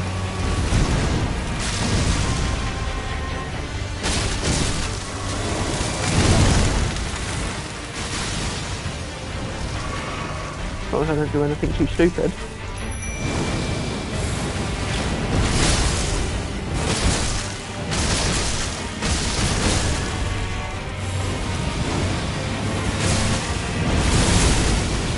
There we go. Then I can charge a shot of this. And down one of these.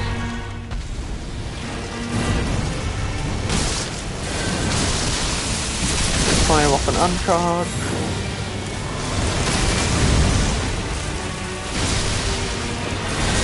See, if I time my dodge right, I can actually charge this while it's screwing up its next move. A couple of times, and then... as long as I don't panic roll through that, should be fine.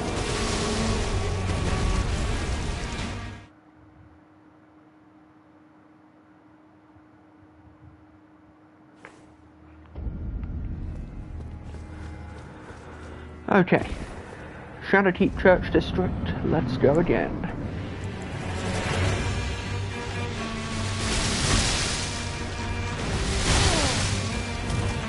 Dodge timing on that second roll was off.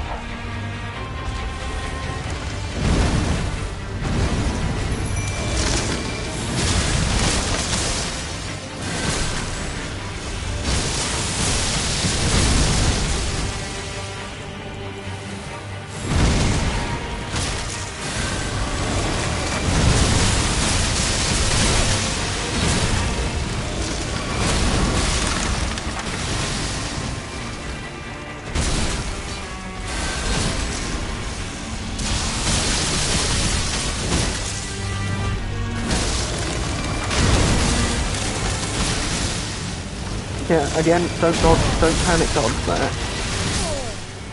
Or you get hit by it in the end of a roll. Like I just did.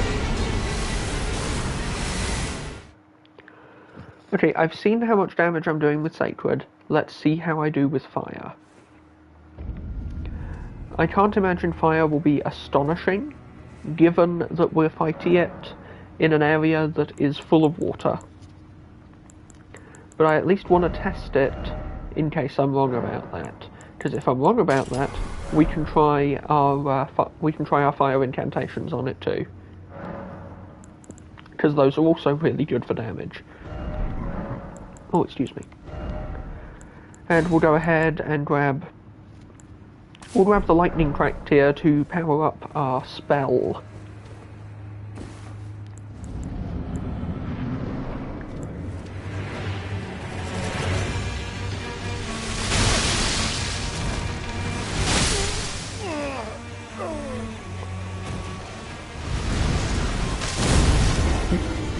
Okay, well that doesn't prove anything because we didn't hit it.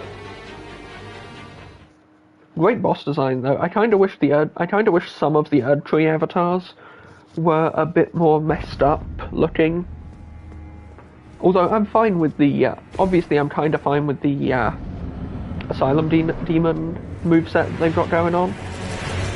And I suppose if you think about it, the tree spirits kind of serve that purpose. But it'd be kind of nice to see like a few really messed up tree avatars with a similar sort of style. Well, not a similar style, obviously, but gosh, I am talking myself in circles.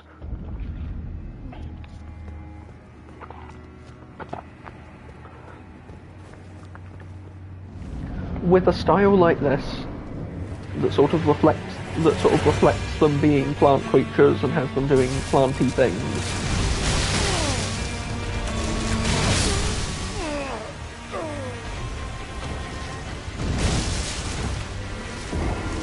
Hell, you know where'd be a great spot for one?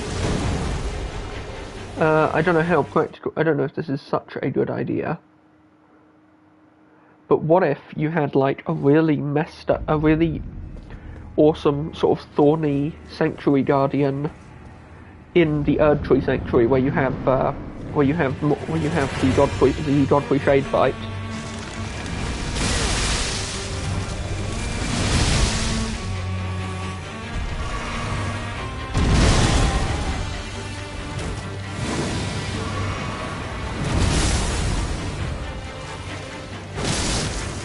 Yeah, fire seems to do more damage.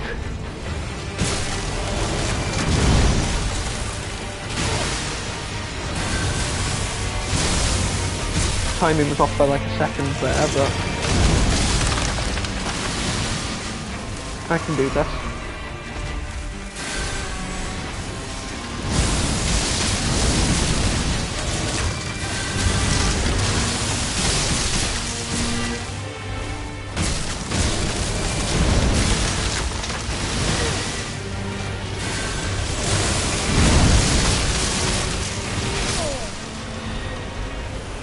The bad habit I'm getting into, and I said it before, was panic rolling. If I do less panic rolling, then this will turn out way better.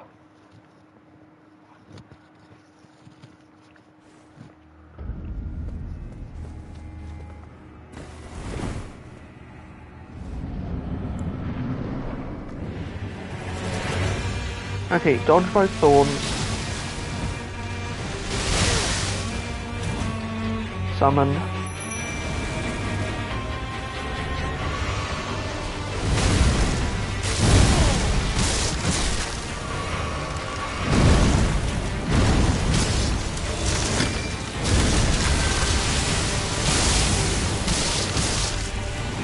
Then drink this.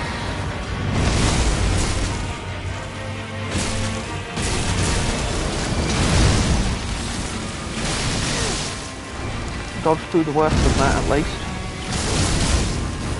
Ooh, look at the damage on Palm Blast. Charge times are comparable, but the amount of SP used is a lot less time. So with the fire damage, I think it's better to just go with this. And also maybe dodge the Stardew Tree's version of Elden Stars. That'd be nice.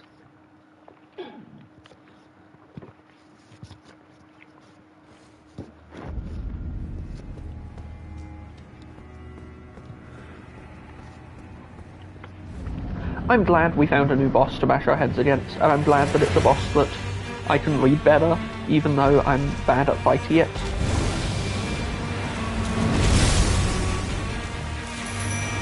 For now, you're always bad at fighting a From Software boss when you first try it.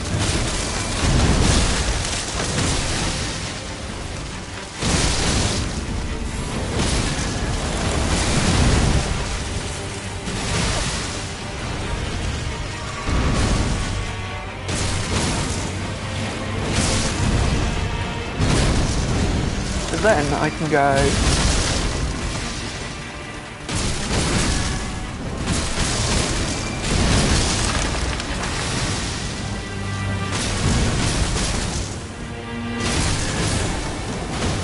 there we go, and then to enter phase 2 we'll drink something and back away.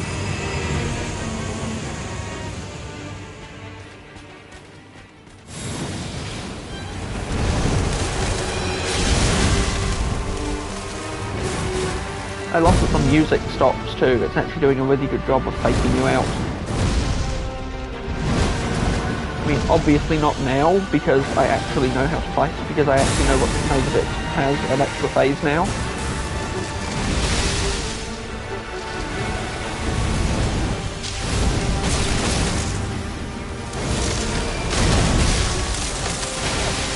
Does it have a bigger health bar now? Am I seeing things?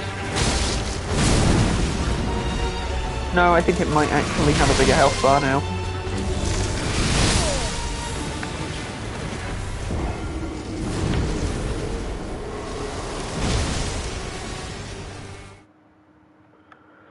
why did it come back with full health? The last time we got to phase 2 when we were when we first got to phase 2, it definitely didn't have all of its health.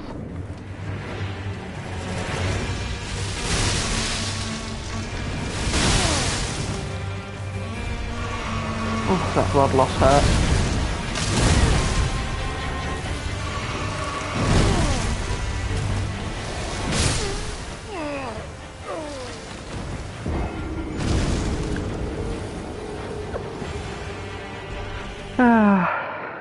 Okay, that was rough.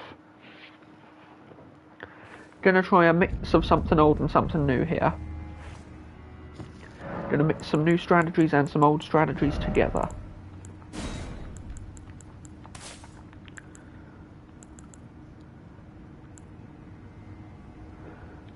I'm not gonna use Lave in this fight.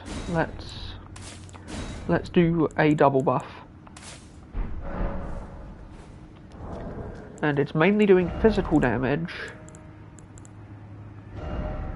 So I can swap Swaddling Cloth for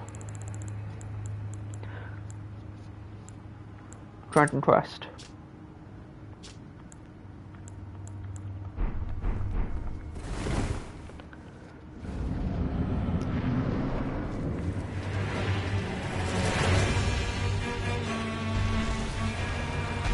Sometimes it just decides to be nice and not shoot thorns at you right out the gate.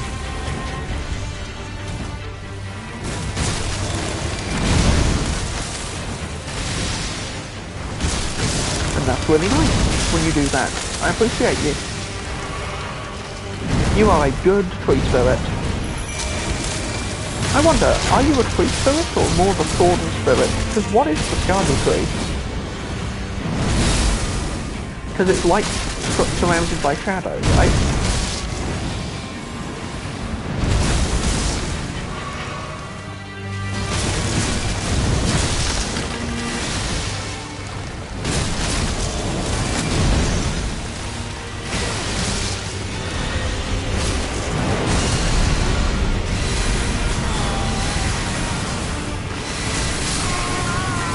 That's such a good spell. So I'll try not to get hit by it, but it is a good spell.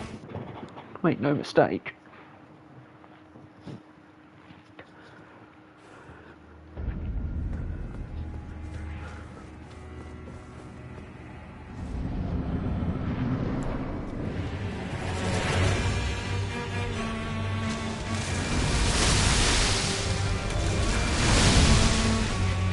I've got you this time.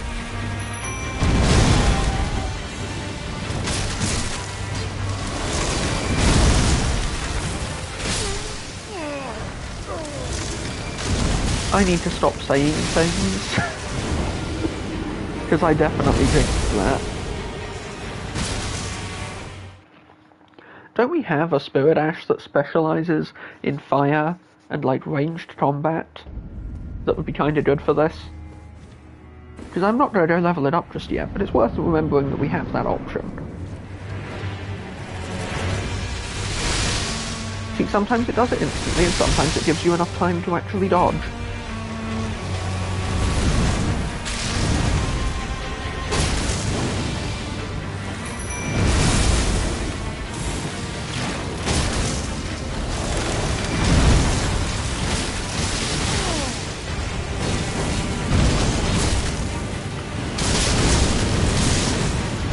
Ooh, that was tasty.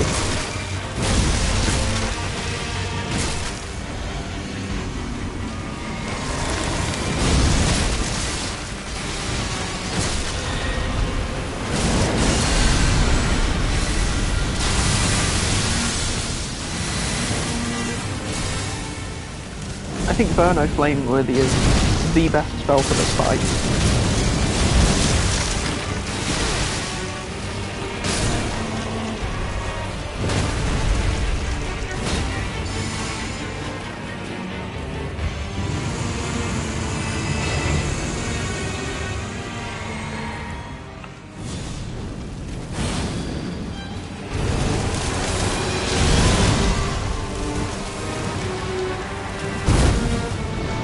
Just because you want to pretend to be a rubber band.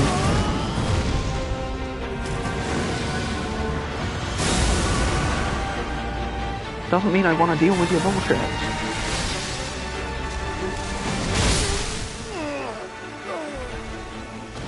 Yeah, no, I think whatever caused it to spawn with less health the first time was definitely a bug. A bug of some kind.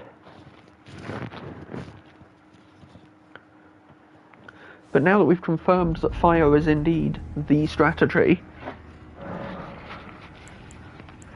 let's go ahead and set up the physic flask for it.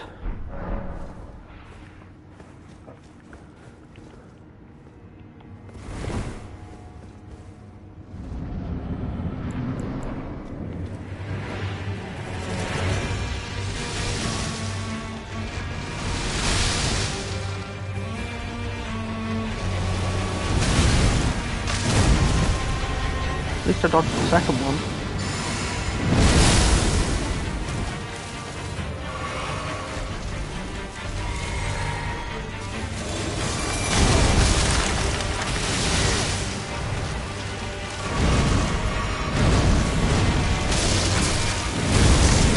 Okay, flame on. That spell is just way better for this.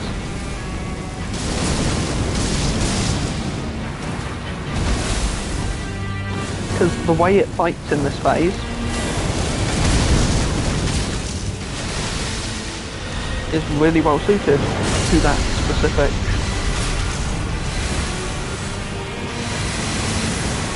Okay, if it's going to attack my ally, then I'm going to take the opportunity to heal a little.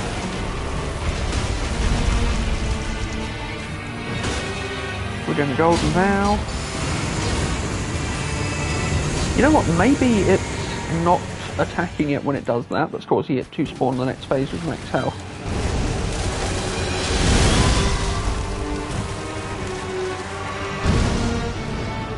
Come on, aim at me, I dare ya.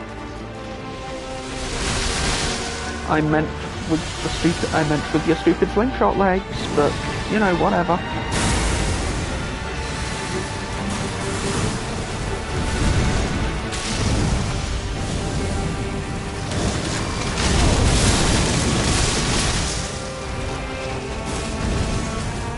So it gets faster, is what I'm feeling from this. And it gets a bit more health.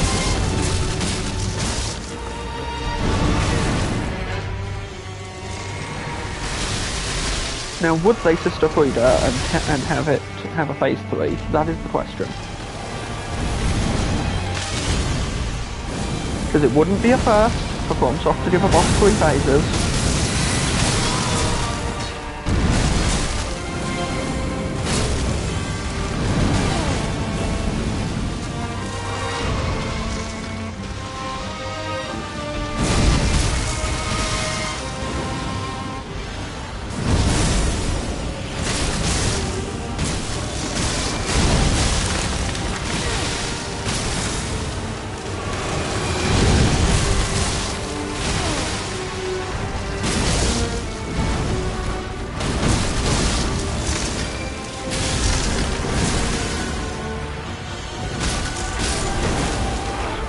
Okay, that's phase 2.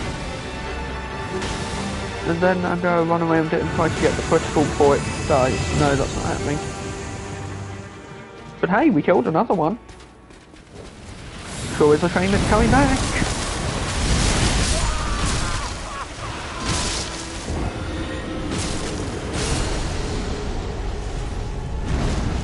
Okay, it starts phase 3 with a giant laser barrage, so we don't want to get caught in that.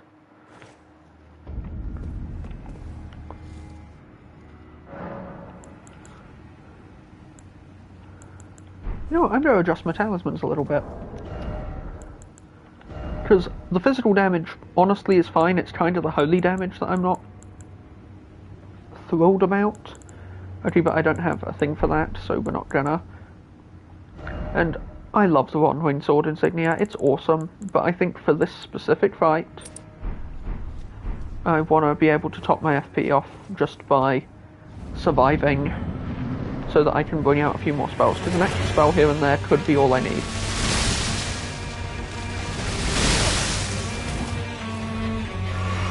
Not dodging that is also what I need.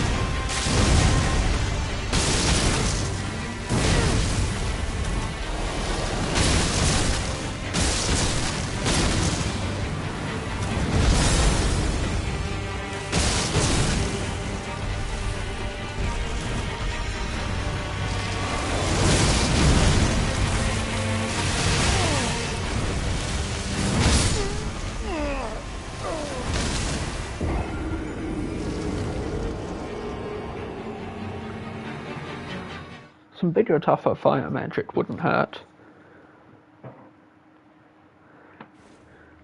We said this episode would be about sightseeing. Let's take a little break from fighting the Avatar and see what lurks through the Shadowkeep's main gate.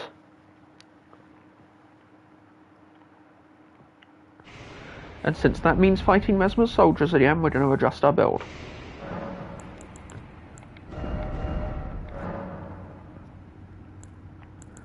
Gonna swap over to a Sacred Infusion for the Sacred Dry Leaf Arts.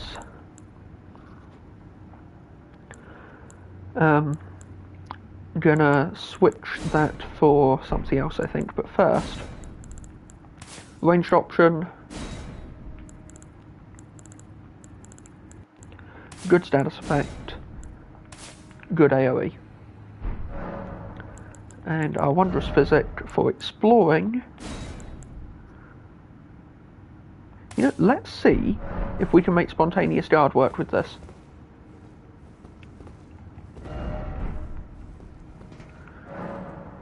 Okay, why is Freya here?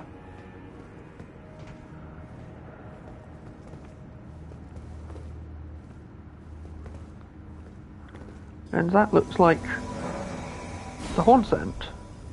And the Horn Scent said they were only going to fight Mesmer. Oh dear. Oh, it's a good thing I'm not bringing fire damage into this fight if it is.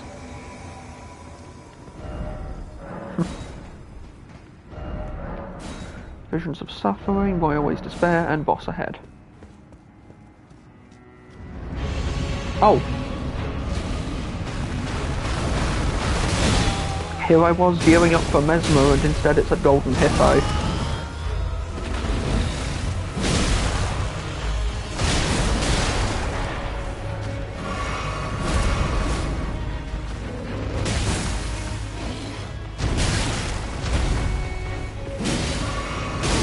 The golden hippo probably does take more damage from fire.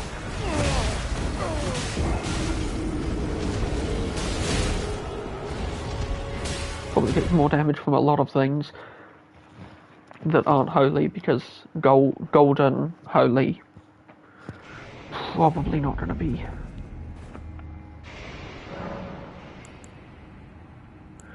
Okay, gonna make a slight adjustment. Go grab Flame Art again.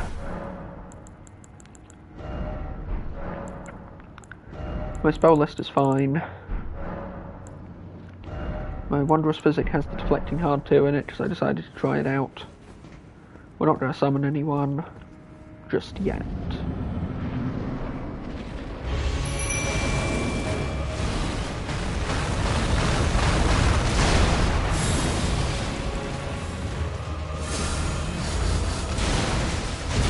See, that's actually doing alright damage, relatively speaking.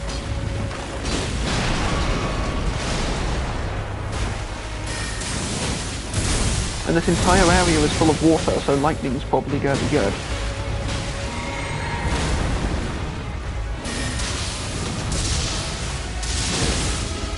Yeah, lightning's great.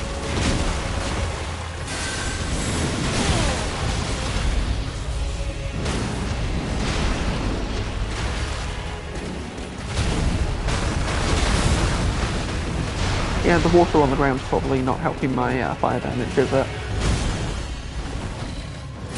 I don't particularly want to try sacred damage against something with golden in its name.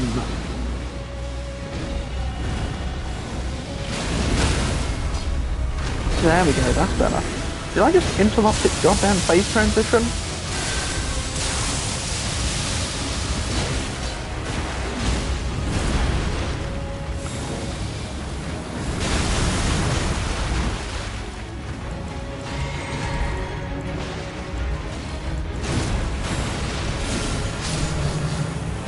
That was actually way easier than the Stardew Tree avatar. I mean, go figure.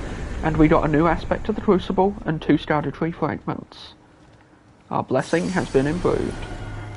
And a new Sight of Grace a few inches from the old one. Ah, pointless. But fun pointless.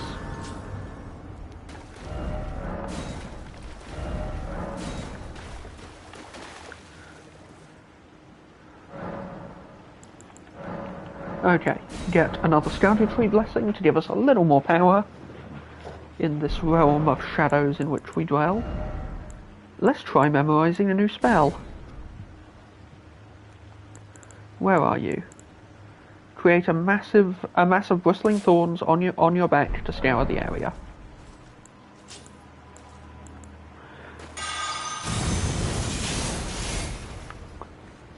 Okay, so if I do it and then if I hold it...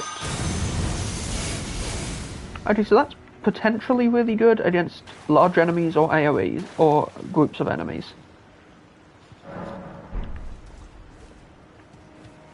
I'm happy to keep mixing Crucible magic into my martial arts. That's fine. And this door doesn't open from this side. And if I'm not mistaken, this leads into... It leads into the side of town that connects to the part of town I was just in, where the avatar is and all the free stuff. So, you know, that's kind of fine. Oh, actually, does the spell have any new lore? In an age-long past, before this land was enshrouded in shadow, the vitality of the Crucible flourished. Remains of this can be seen in the ancient ruins. Okay, that doesn't explain the hippo, but fair enough.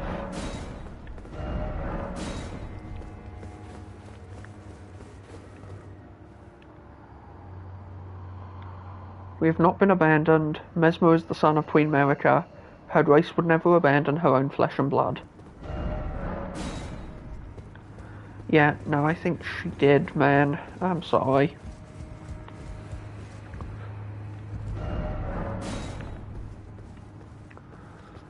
Okay. Hey guys, did you know that there's a cliff right there?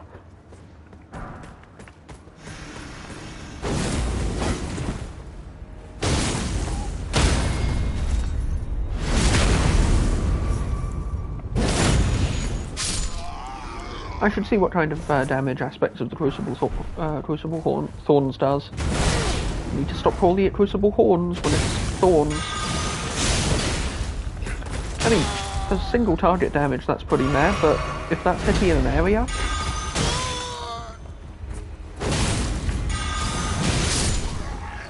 could be quite good.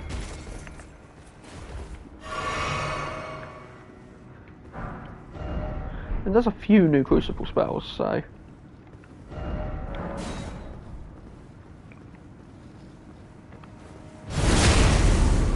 And they're watching over a minor Erdtree.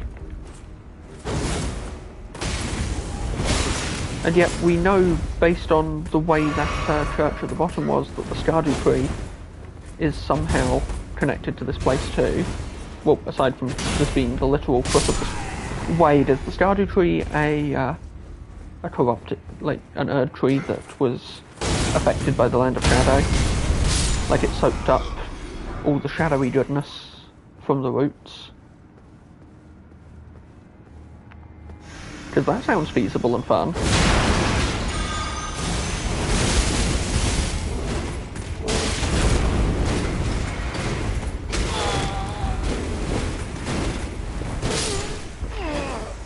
Well, we'll find out when I get back here. That was brutal.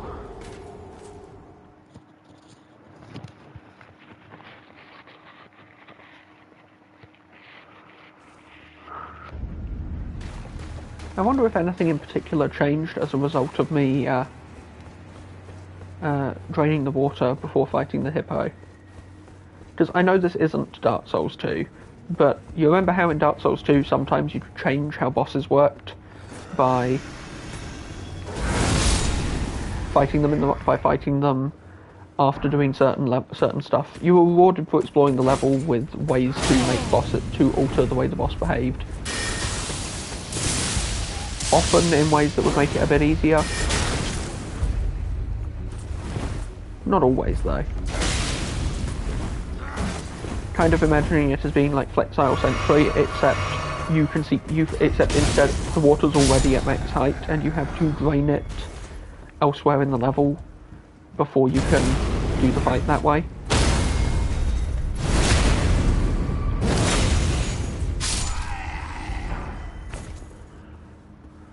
And my flaming fists are doing fine.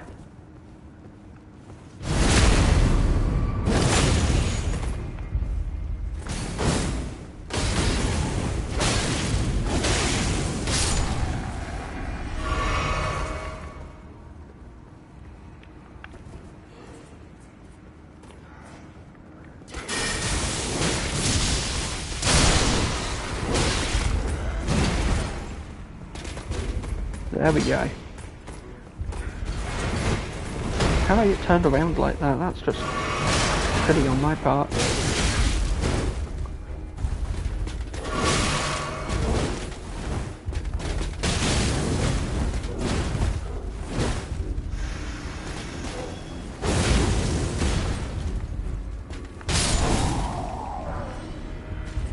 Managed to clutch that smithing stone 7 before it fell off the edge.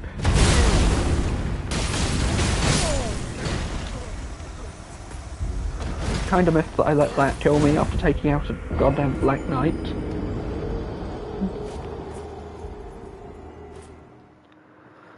And I still haven't been back to Alana's castle to loot it! There's so many secrets that I've heard might be there. I mean, I've heard you can drop back into it from Stardew Altus and access some new sections to clarify exactly what I'm talking about there.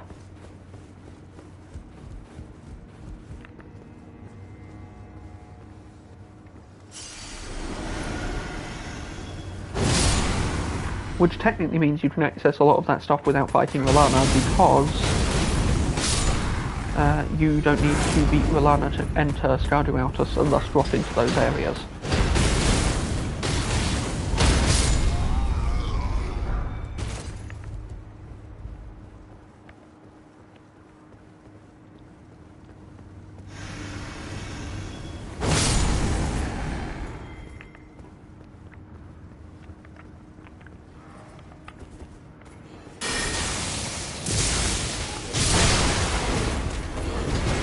Yeah, let's go ahead and retreat now that we've got your attention, shall we?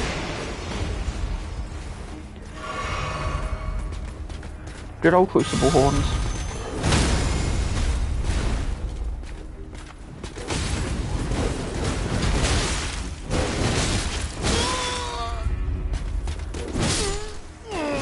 God, I hate it when they pin you against something and you just can't move. That is just infuriating.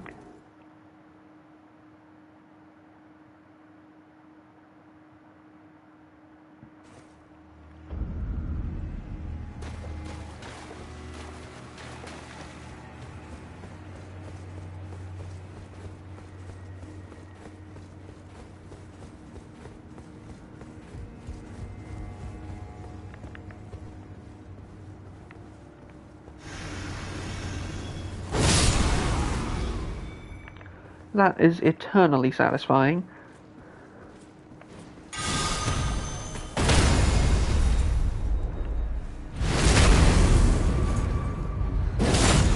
There we go.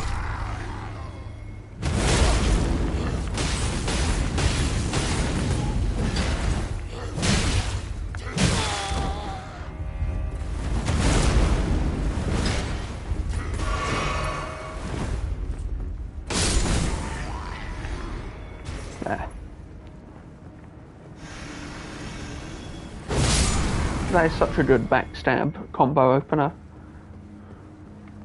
Should really use it that way.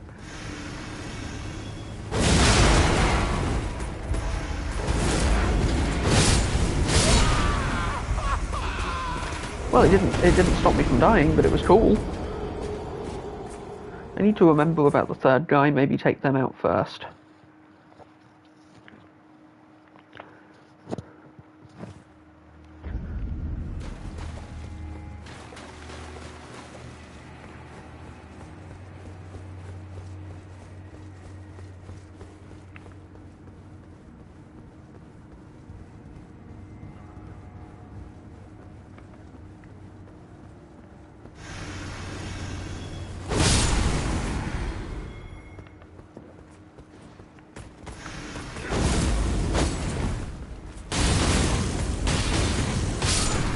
There we go. Okay.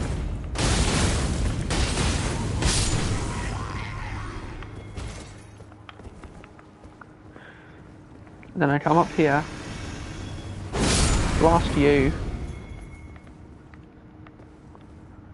throw a knife at you to get you over here.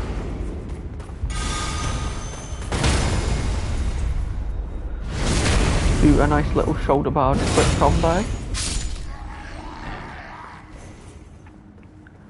And I think I know what I'm doing here.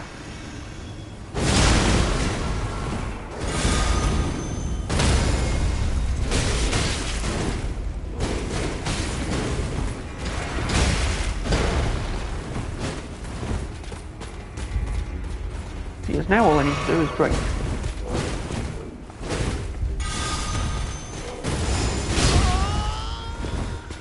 Okay, my timing was bad, but...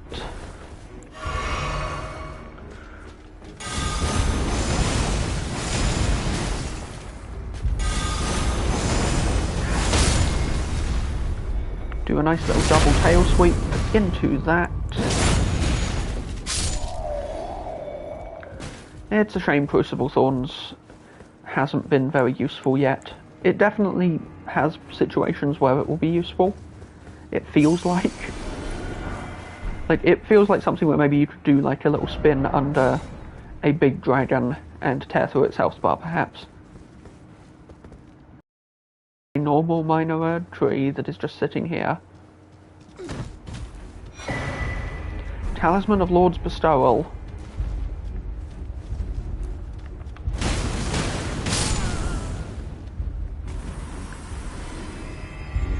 So there's a minor Erdtree here. That's undeniably a minor Erdtree.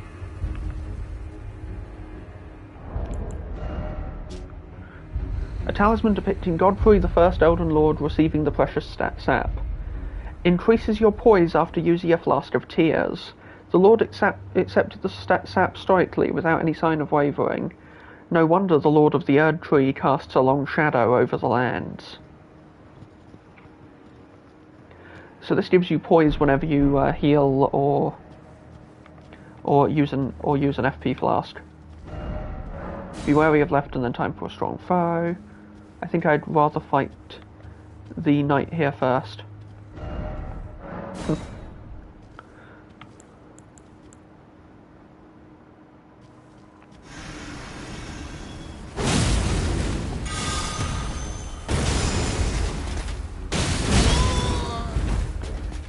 That's pretty good. See, I'm getting my combos down.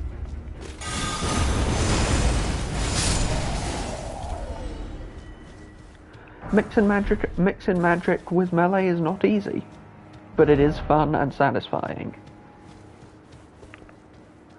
And I'm sitting on 53,000 runes. Wait a minute. I forgot to level up after killing the hippo, and I have lost all the runes from the hippo by being an idiot.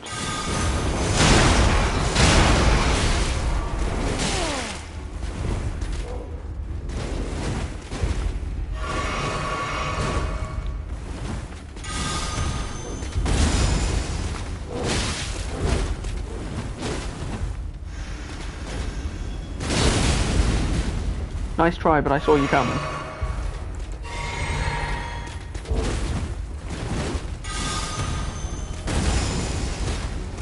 And now, I've got you dead. Yes, finally some Black Knight items. Okay. Greaves worn by the Black Knights, servants of Mesmer the Impaler. Black iron ornamented with gold, a rotten odour stubbornly clings to it. Perhaps it arises from the tainted nature of the blood that has splattered upon it, or perhaps it is the wearer's own blackened soul, festering after endless slaughter. Oh, we also got the main gouge, which is a dagger with a large handguard. It's a parrying dagger, which is nice. It's always nice to have parrying daggers. I'm not personally a big fan of parrying in these games, so it's not personally my thing.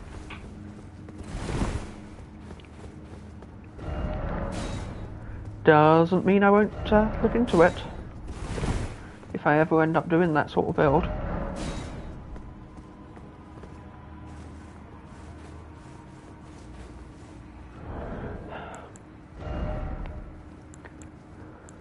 Okay, what's in you at the moment? I still have the deflecting hard tier, so I could try perfect blocking some stuff. Okay, where am I? A hall being patrolled by Black Knights.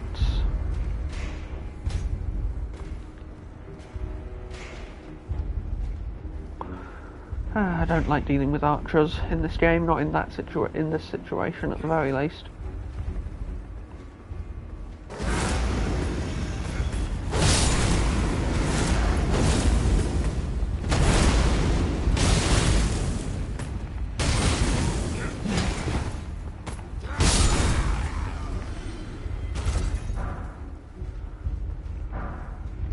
And now we're overlooking the courtyard of the minor Erdtree.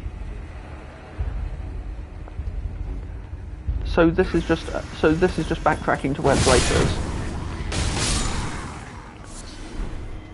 is. If I keep going this way, so my best course of action really would be to fight through this room. You know, if I could do that without being sniped by an archer.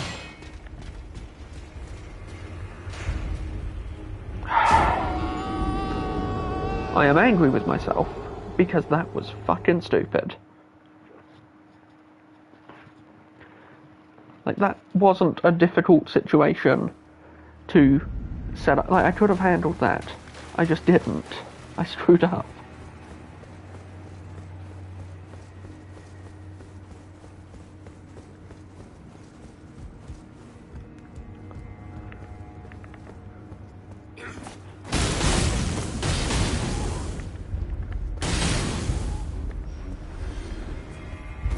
I do like their perpetually burning fire spears.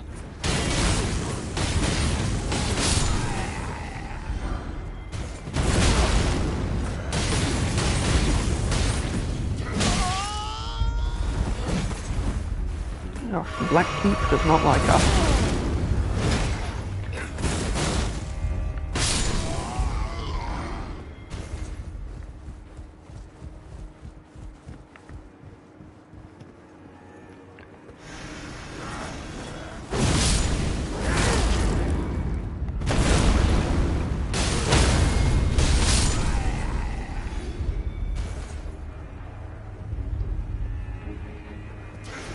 Who'd have guessed that breaking into Mesmer's crib would be quite so dangerous?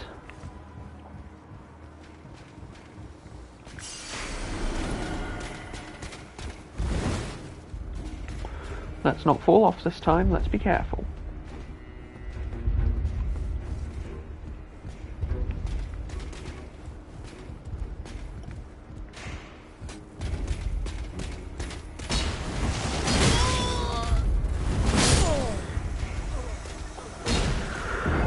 Marginal improvement.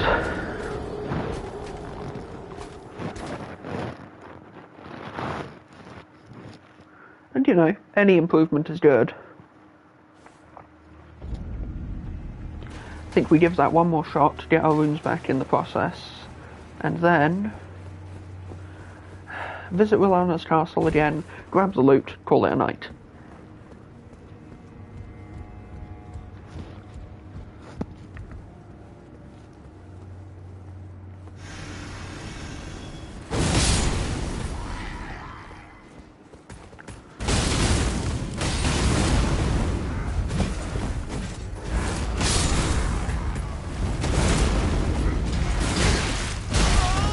Unsolved mysteries, St. Trina, because apparently they have been discarded.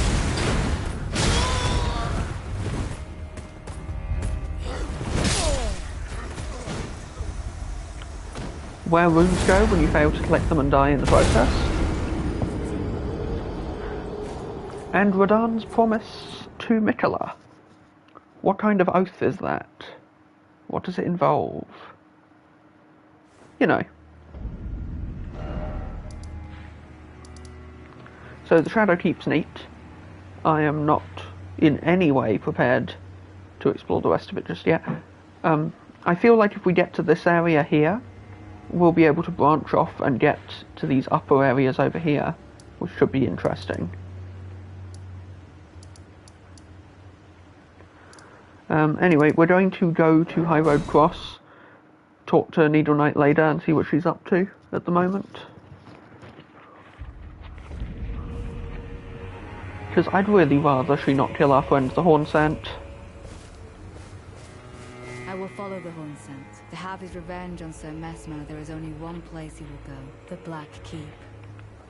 That's also where he would go if he was going to, say, help Mikola. Because we need to burn the Black Thorns, and the tree that we're supposed to visit to do that is in the Black Keep. You know, just saying. Anyway, apparently we can jump to a new section of this castle from somewhere. So let's have a look.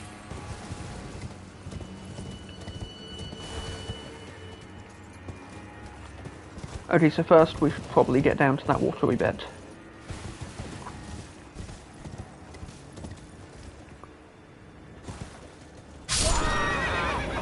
But not like that. That was higher than I thought it was. I should really remember to use the damn rainbow stone trick.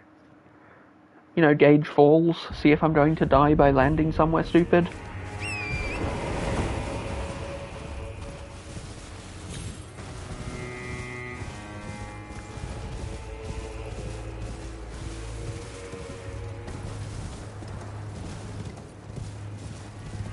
Because it doesn't look that low down.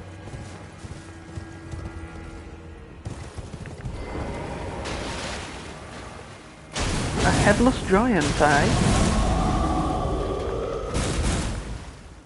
Or a headless troll, rather. A headless teleporting troll. Okay. Headless teleporting Karian troll. Well, Great Blade Phalanx is something you learn from that one Karian knight. Imprisoned in an Everjail.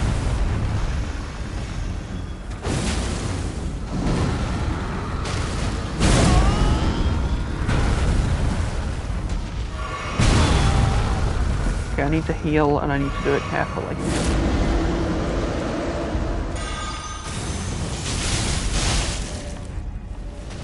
Okay, a lot of those connected. I didn't see if it did any good damage. Yeah, no, it's not doing great damage on this guy.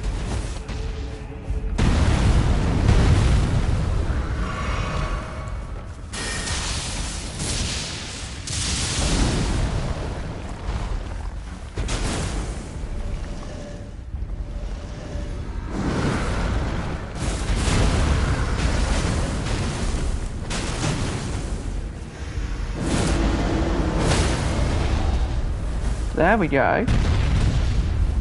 Can I critical hit your next stump? No, I can't. Just stay down, please.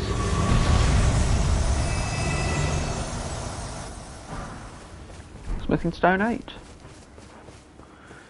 Right. What could there be to see in a place such as the... Well, first things first. Hey, I found an imbued glintstone key earlier, so I can actually activate this. Because there was one in the manor somewhere, wasn't there? Where does this go?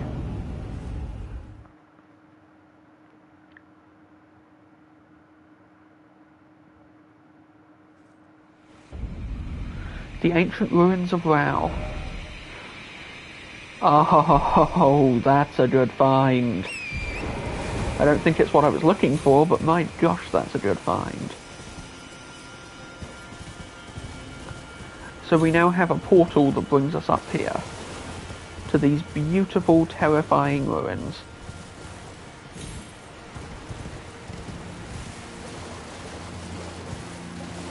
There's someone over there.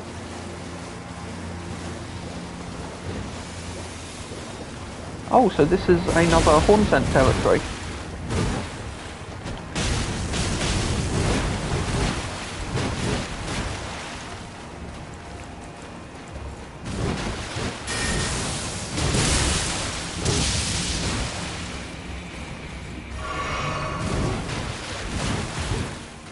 I know from experience that you guys don't stagger easily.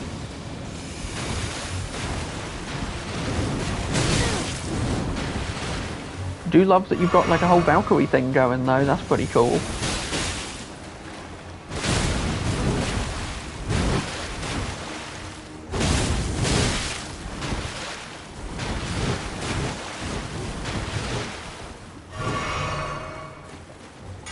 And you're not even a boss, you're just someone who's hanging out here.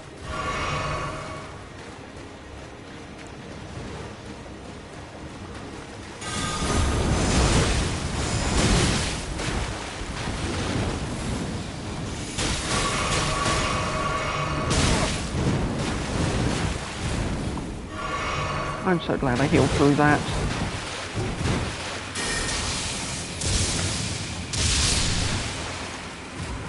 That could have been really bad.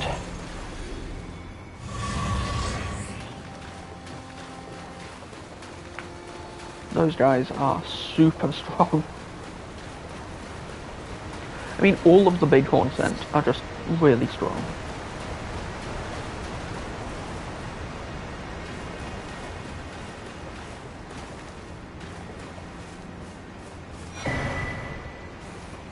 Verdigris Discus.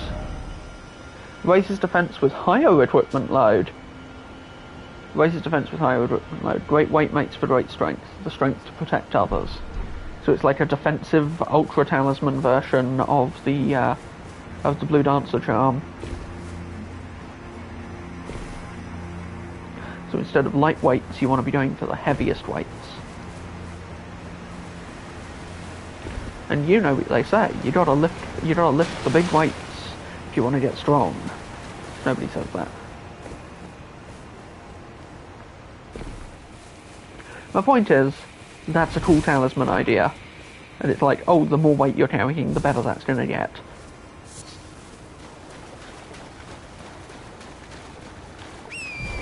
Feels a lot like, I kinda wish the Blue Dancer charm was better. Because it is a really neat idea. Oh, minimize your equip load, get a bonus for minimizing your equip load. But the bonus is really small, and you can never get the full bonus, because it's so strict and so tight, and your endurance doesn't actually care, and your endurance isn't relevant to it.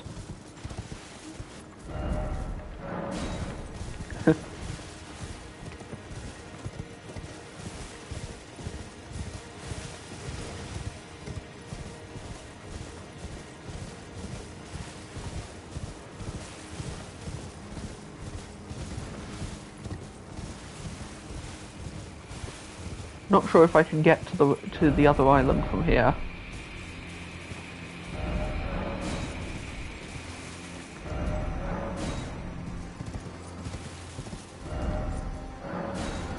Yeah, that sounds about right.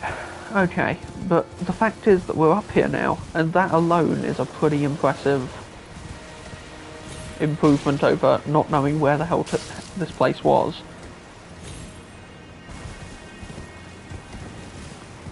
That imbued key has done some serious work.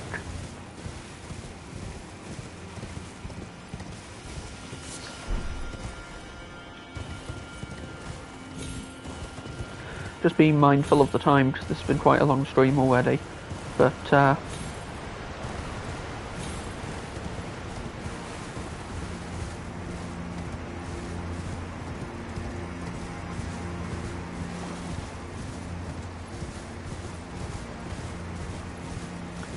I really do just want to keep exploring. This game is so big.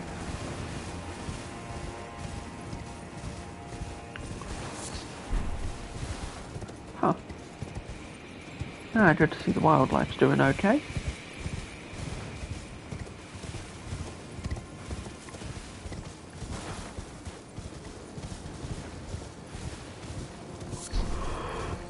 Ooh, a Row burrow. Oval-shaped stone bearing an engraving, found in the ancient ruins of Rao. In the centre of the stone is a small nest-like hole. Once this is inhabited by a sprite, the stone can be used as a ritual implement. Another mention of sprites, because we heard about them in one of the items we picked up in one of the villages, I think. I think both references to them have been in relation to the horn scent.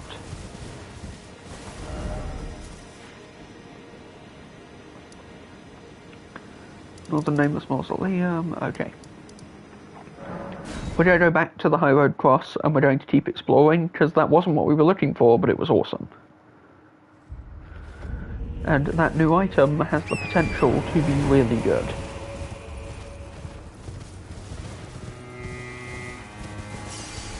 Oh, and there's my lost runes from before. Do we maybe hop around from this side?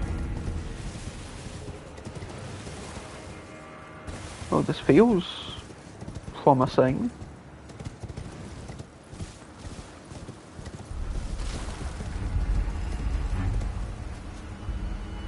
Been down there, I think.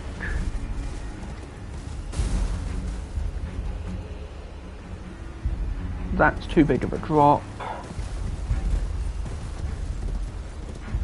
Okay, yeah, no, I think we dropped from down there near the foot of the waterfall. Wait, can I just... Let's see if this is doable. This might be a little too far. Nope, nope, we're fine. We're just barely fine.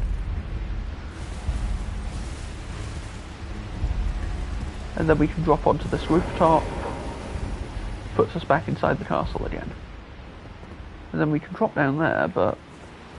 Is that the way to go? Or would that be more the way to go? I'm going to trust my instincts.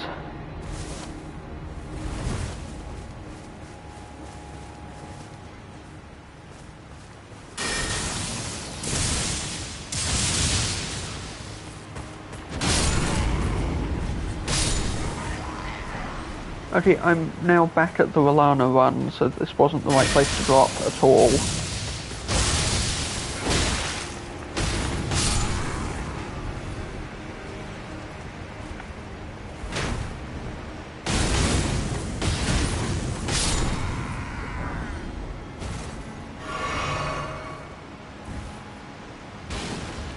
That, on the other hand, looks promising. Let's see if I can't find a way over to that.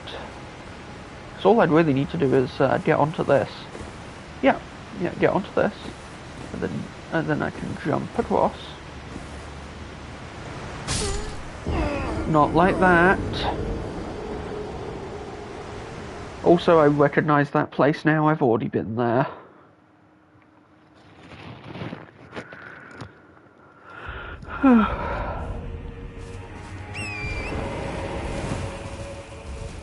You know what, let's try around this side next.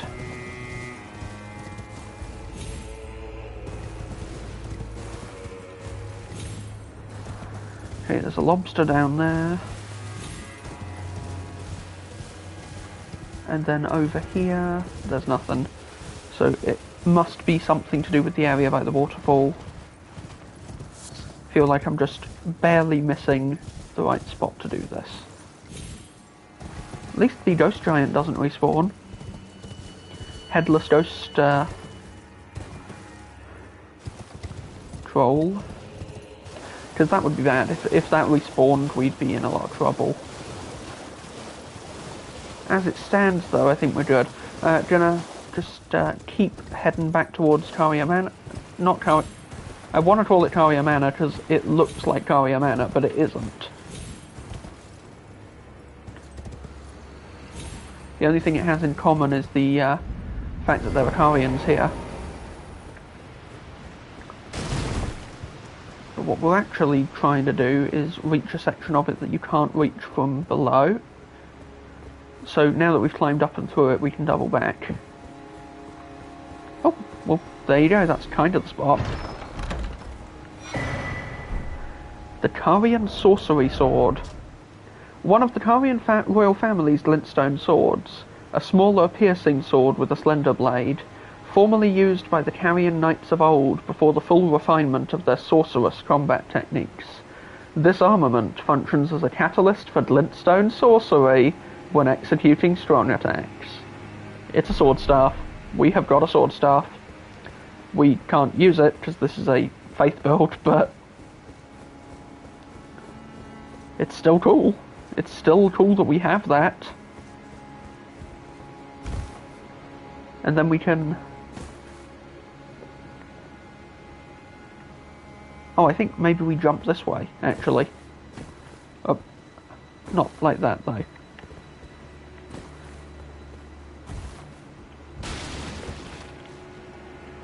Go try to land on that rooftop.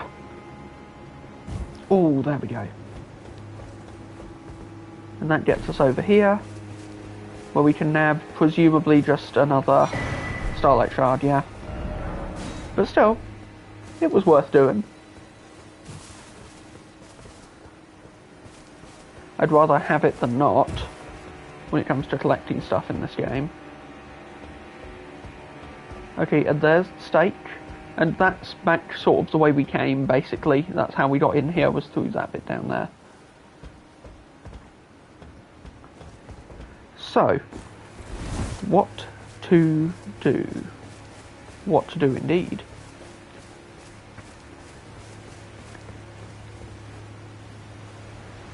Ideally not that.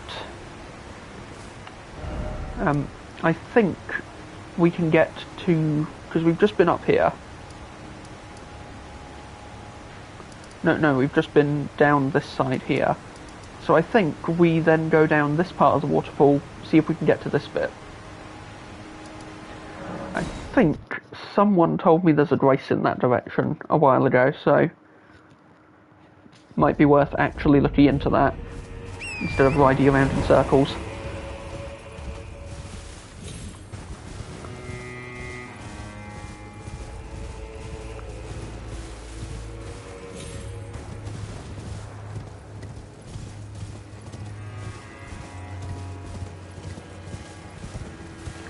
Well, at least we know the Mesmer Brigade are still around this area.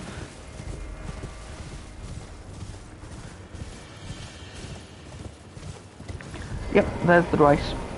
It is just right here.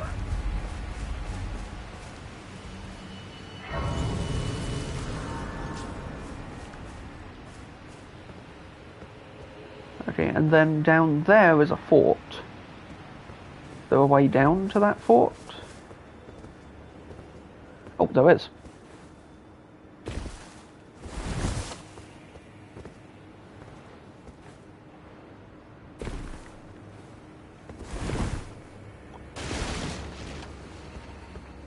Glad that barrel broke my fall, or we'd be in trouble.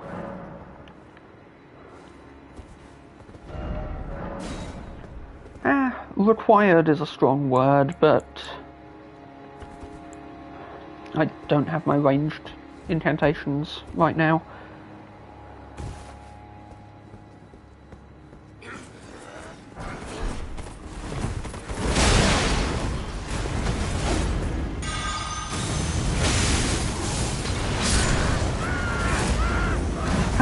Well, that was stupid, but at least now I'm confident in my assertion that Aspect of the Crucible Thorns just isn't a very good incantation. I'm sure there's somewhere where it would be useful, but this isn't it. Gonna swap back to the incantation I had in that slot before, I think.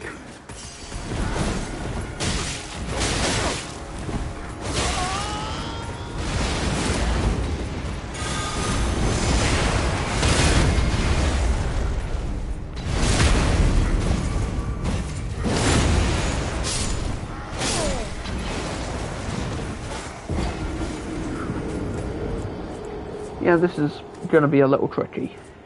I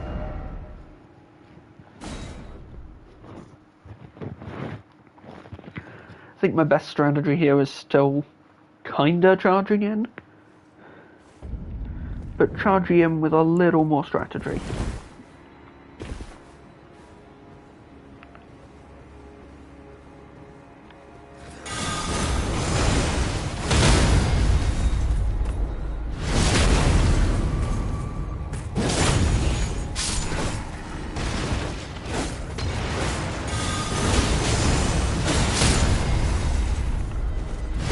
Crucible Tail, very good for staggering these guys. Always staggers on the second throw.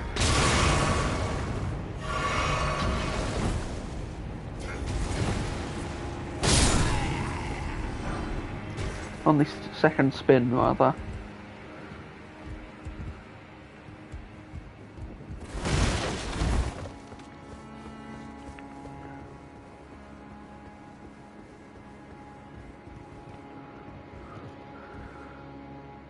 Yeah. Okay.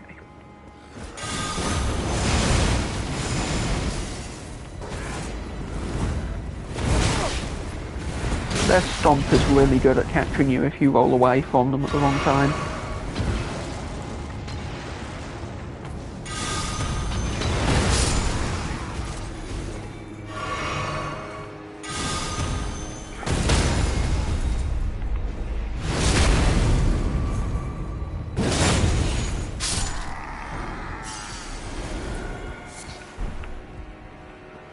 But nothing can stop me once I get going.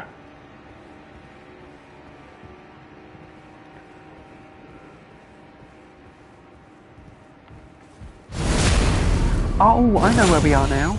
We're up above the deadly fire booby trap that we rode through to get to the catacombs that time.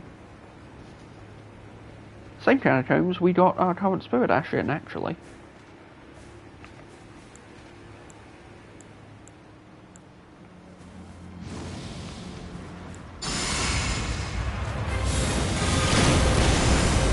Look, you can use your aspect of the crucible tongue or whatever that is as much as you want. I'm still gonna kick your ass.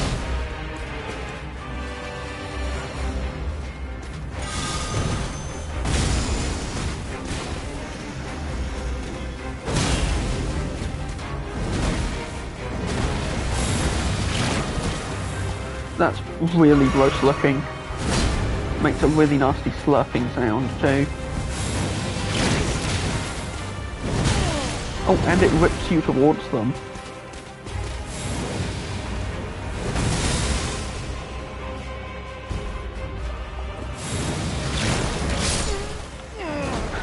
Love how the iframes got me out of trouble there for a second. It's like, oh, you ducked it, you're fine, and you're not. Still, we can totally take that guy.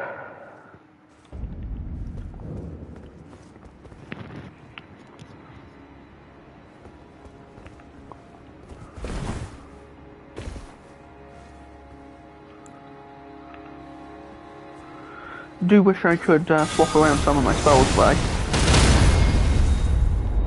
And then while they're staggered, I think I can...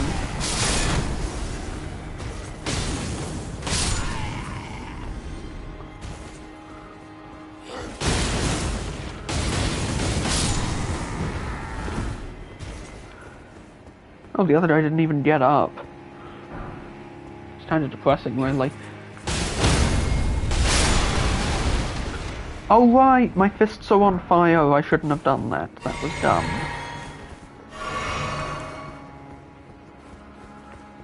Now, my physic flask is, I believe, set up to boost my lightning magic.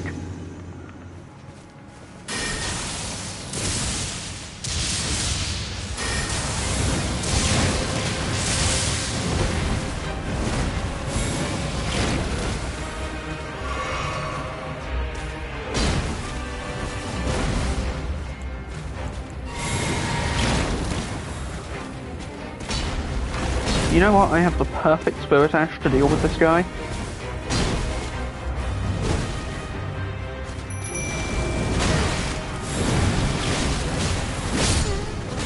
Okay, it turns out they can't pull each other around, but they do kinda hard counter each other in terms of being unable to hurt each other too much.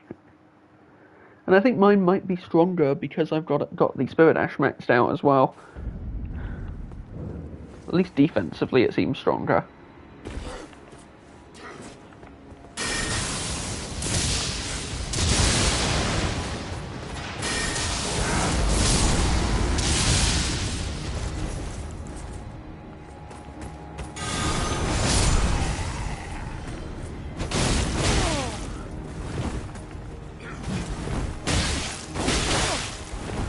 I think that's the swift spear that we picked up earlier. In which case, very good moveset for a spear. Not that spears have ever been lacking in moveset.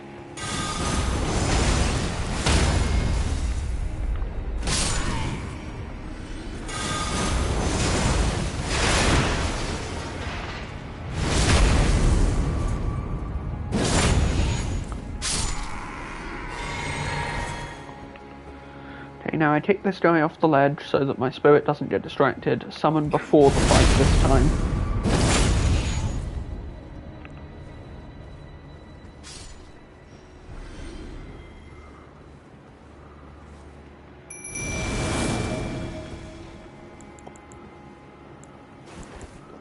Do you know what? I can afford to pop a golden bow. Buff us all up.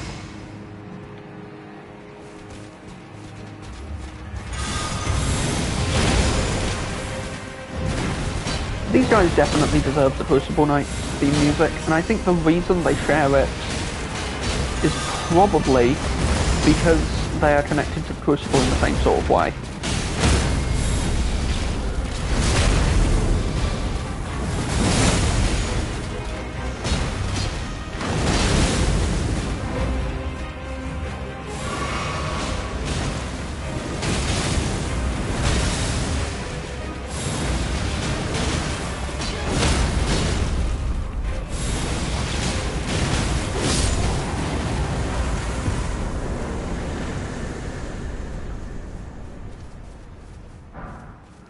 And that's how you get the Great Shield.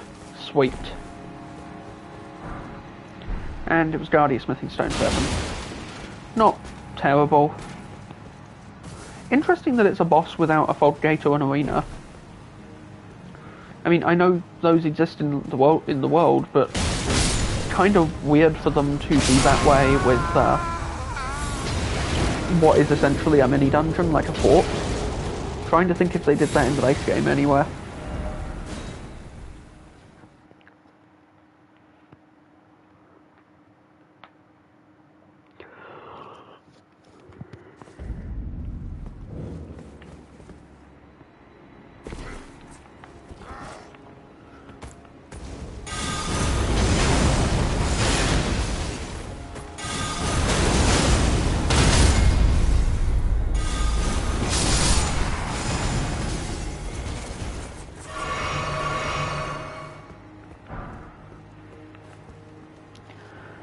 Crucible magic and martial arts. Such a fun combo.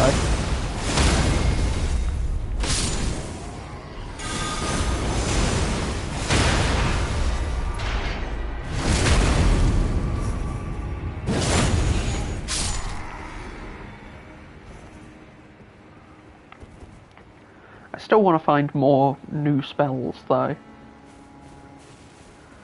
I think I've found 2, maybe 3. That I can use.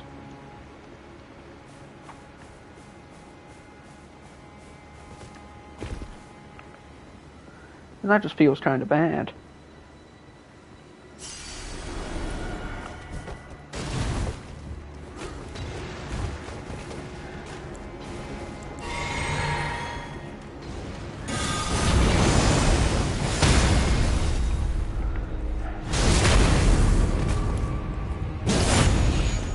There we go, nice tasty stagger into a double critical KO.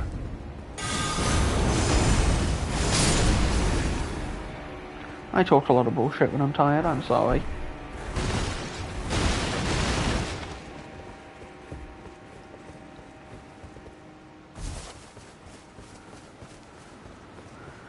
But I think we've pretty much cleared this fort out except for the area down there. So we gotta go down there next.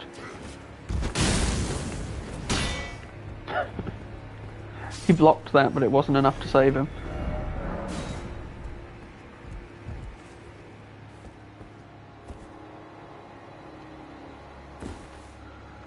Okay, and that gets us down here, where they have fortifications set up.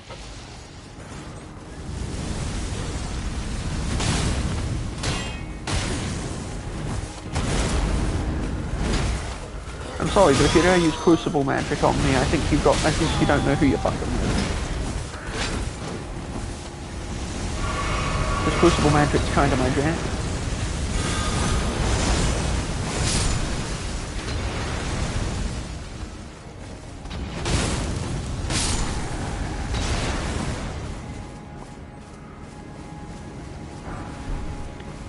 Ah, Mesmer Fire Grace.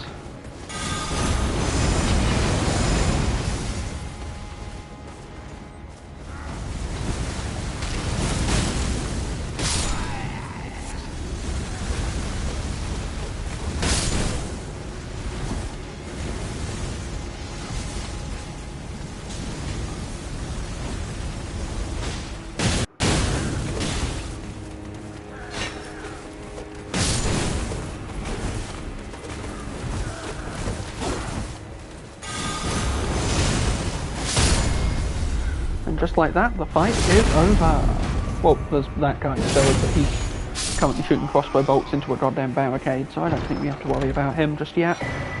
The Serpent Flail.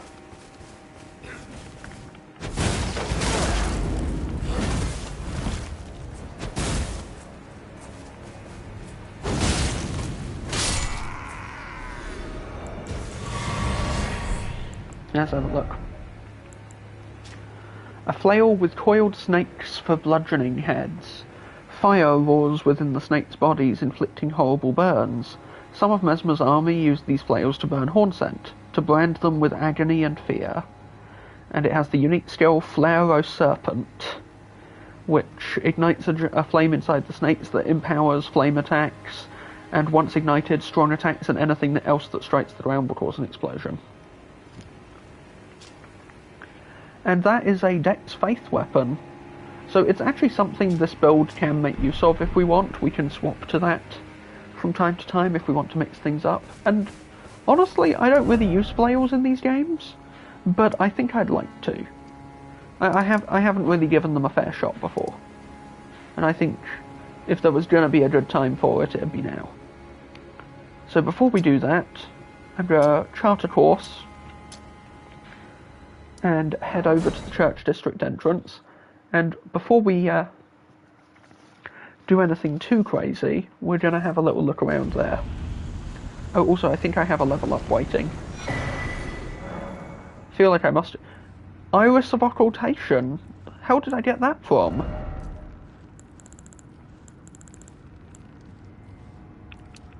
Oh, I want a bit more mind. Okay, what the hell? An iris that is as dark as night. Place on the eye of another to deny them light in all its forms. Can also be used to receive the blessing of an equipped Great Rune. In the realm of shadow, this artifice was employed by the priests of the Erdtree to intensify the fears of their flock to magnificent effect. Oh, and we never looked at the Great Shield. Symbolic of their iron conviction in their crusade, the Black Knights will never yield, nor will they ever doubt their purpose. It's shield-bashed shield, carried by the Black Knight servants of Mesmer the Impaler, black steel embellished with gold. Honestly, really good stats. Near perfect holy resistance, too.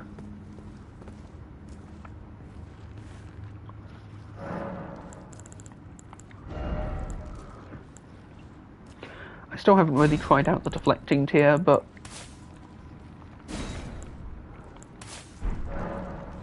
gonna adjust a few things here.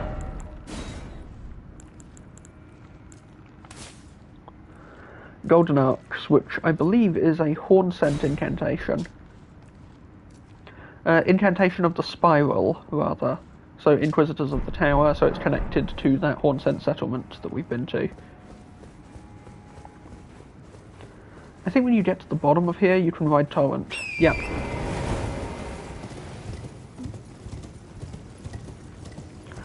So let's do one more investigation for the day.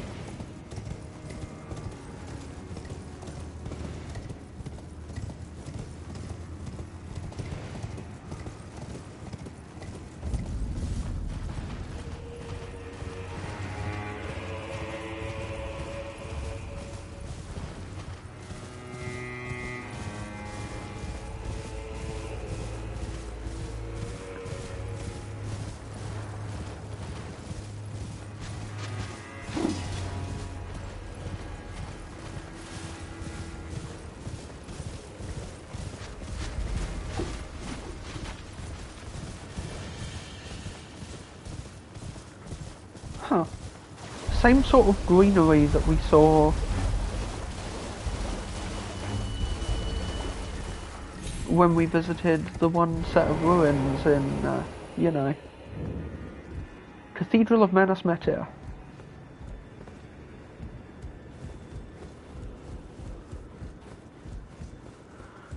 Manus is Latin, but I can't for the life of me remember what it means.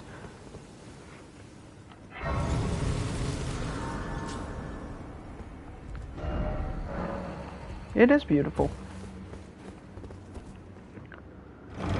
Let's go inside.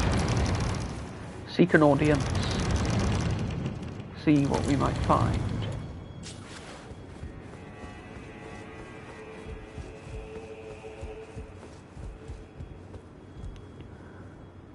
Hello there. Well, we don't often receive visitors. I am Emir. Welcome to Manus Metir.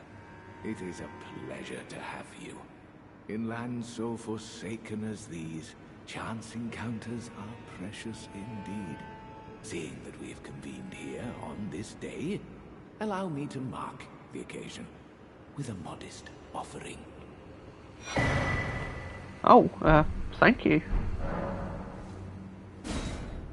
The map I gave you charts the site of a hallowed ruin.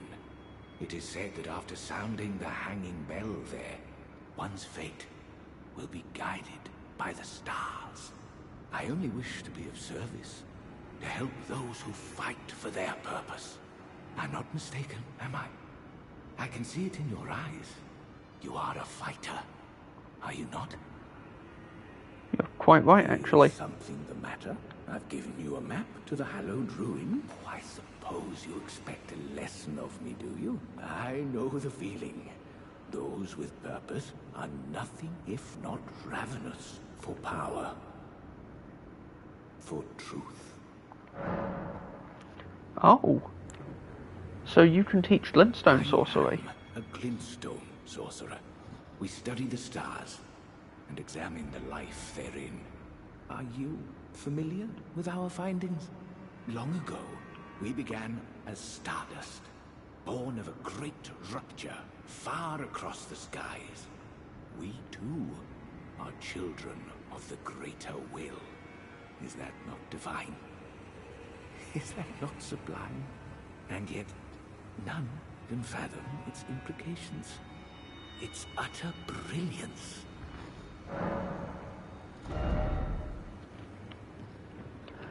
So teaches a decent chunk of the basic glintstone sorceries and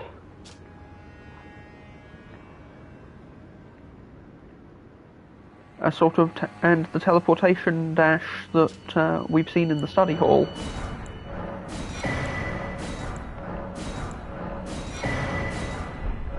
Oh yes, do you wouldn't want to hurt the Wait, what did you? something here to squeeze in the... Oh no, just.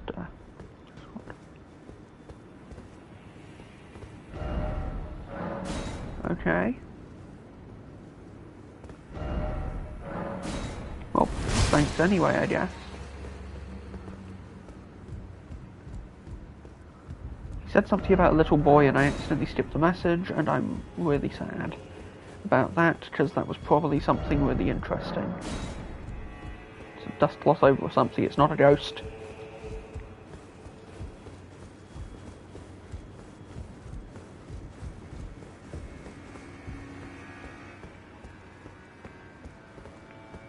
Huh.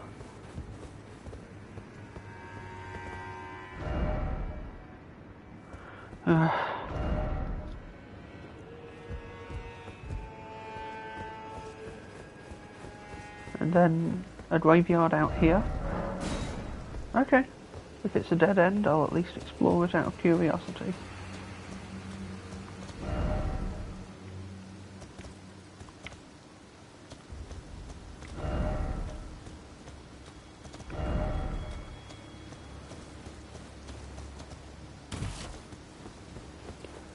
Nothing to be seen there.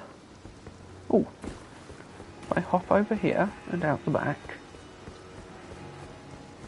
there's an awful lot of skulls around this perfectly ordinary magic church.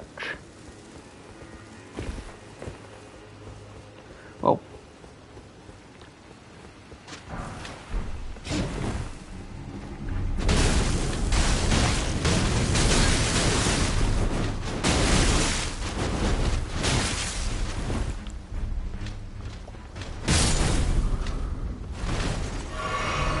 oh, I can't fault their security system, it's good.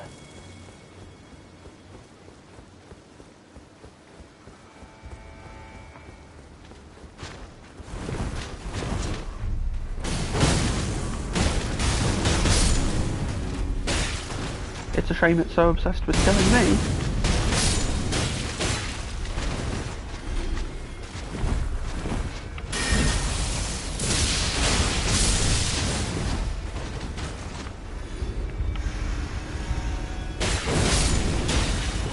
There we go, okay.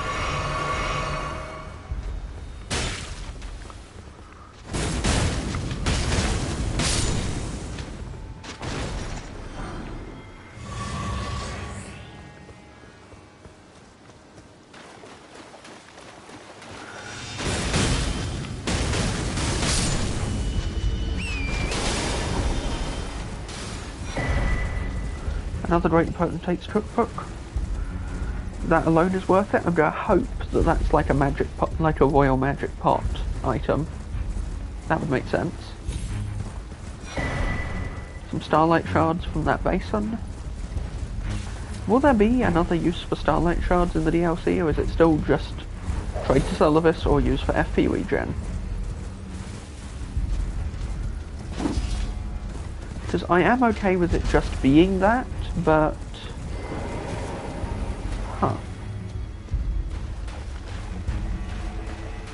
Okay, deal with the people trying to kill me first.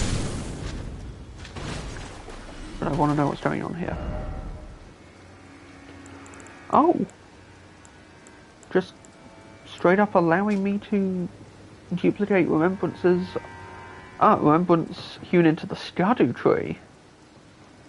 Well, I did want to duplicate the Dancing Lion remembrance. So that I could, get the Ash of War. Which might actually be quite a good martial arts Ash of War. If it goes on, if it will even go on this, which I hope it will.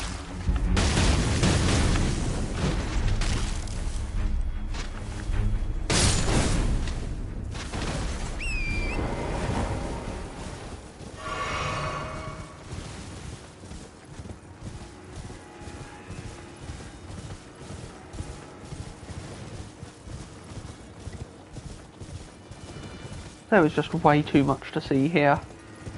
And I mean that in the best possible way. This DLC is huge and it's going to take so long to find anything. Well, to find everything rather.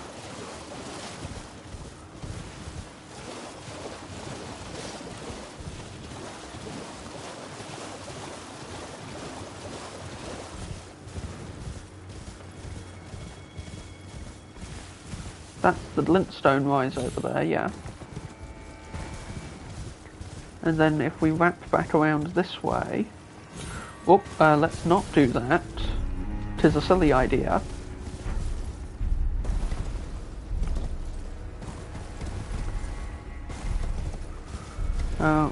This leads us back towards the golem, but also to...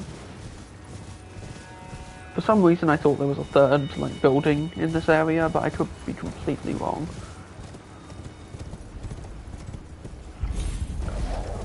Okay, we're going to ride down, we're going to use the Spirit Spring, we're going to lure it in close, we're going to chuck fire pots into its head and see if they make it explode. And if it doesn't work this time, then I'm missing a step.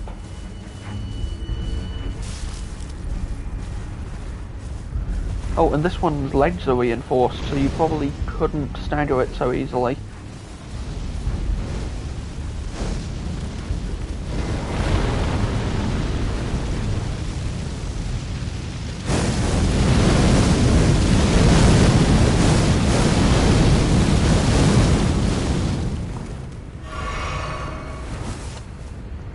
There we go.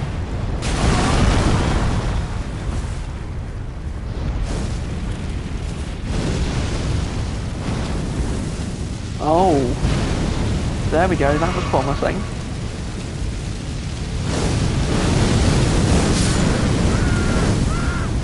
Okay, so the method's right. But I think we're going to need more pots to kill something this big. I mean, unless I want to jump in there and punch it in the damn head. And I don't think that's going to work.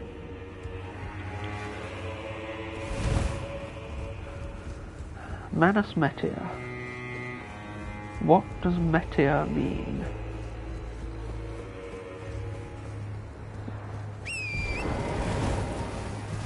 And what on earth is Countermere up to anyway? Oh, you know what? We never looked at the map he gave us. Hold on. Okay, use a hallowed ruin to sound a hanging bell, hole-laden necklace. Was the teaching of Count Ymir, the fate of one who sounds the hanging bell will be guided by the stars. And then a simple map, faded and dirty, acquired from Count Ymir the High Priest, indicates the location of a hallowed ruin. I only wish to be of service.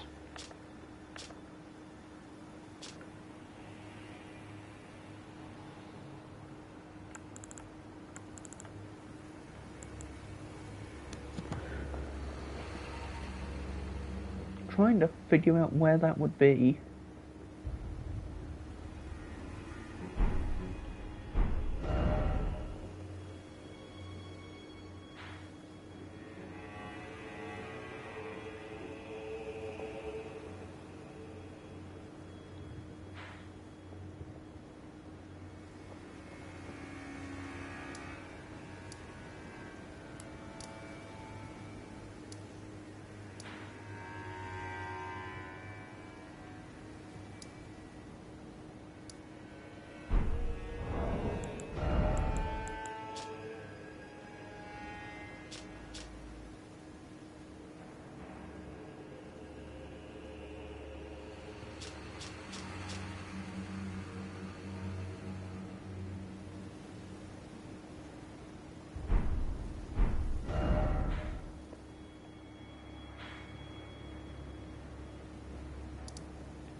I feel like maybe I'm missing a step here.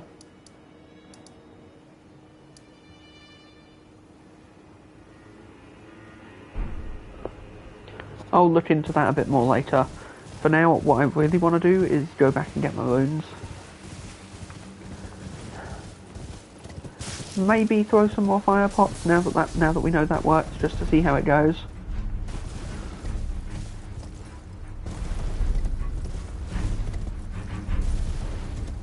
Oh, there's a site of grace here that I never activated.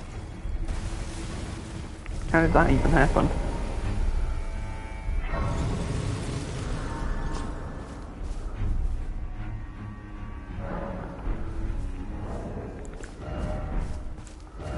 Gonna go ahead and craft one more hefty fire pot.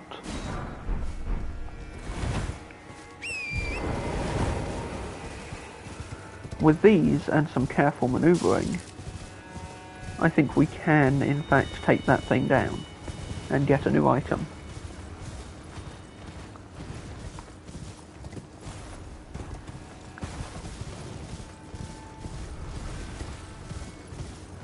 The strategy is a touch gimmicky, but very effective.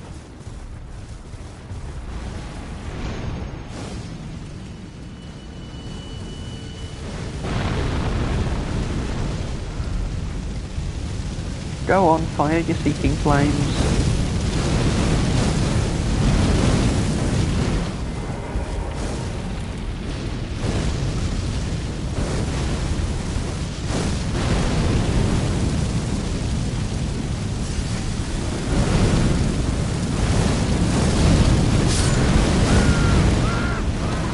Well, I told them to fire their seeking flames and they listened.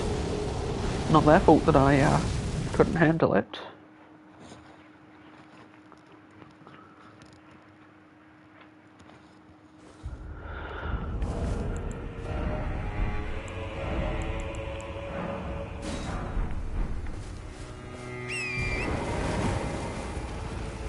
So, the fire pots being thrown into its head do a ton of damage because they're overloading it, I guess. I didn't realise adding more fire to the fire golem would kill it. That seemed... I mean, I guess in the base game that happens with the land squirts, because they're poisonous, and if you throw anything poisonous at them, they'll overload and explode. And that can set off a chain reaction and kill all of the other land squirts if there's a bunch of them nearby.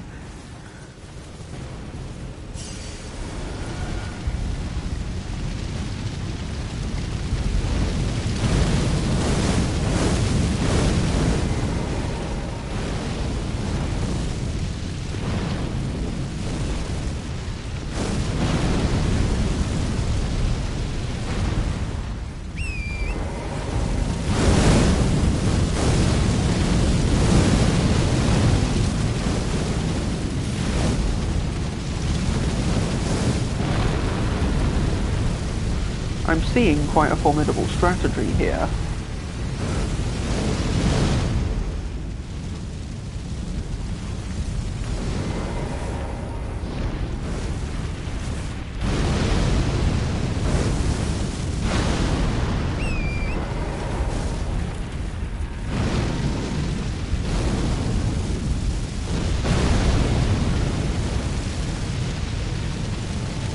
Because it seems like I can use this little loop to dodge all of the fire.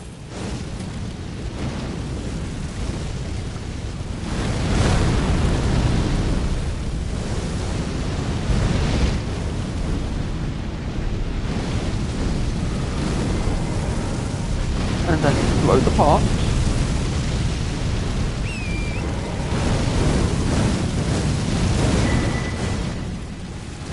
Cerulean sapping cracked tear and a furnace visage. Another furnace golem defeated. Flawless victory. You know, unless you count the 2 deaths.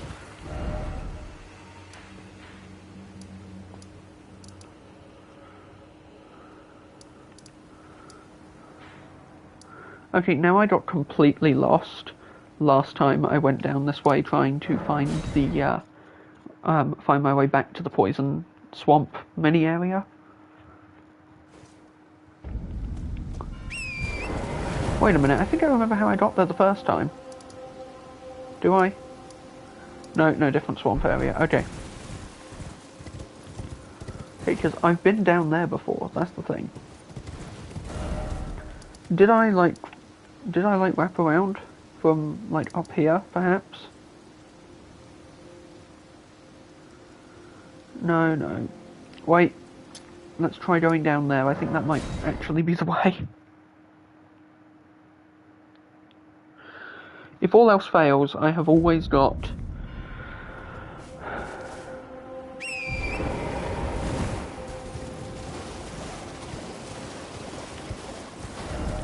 Oh,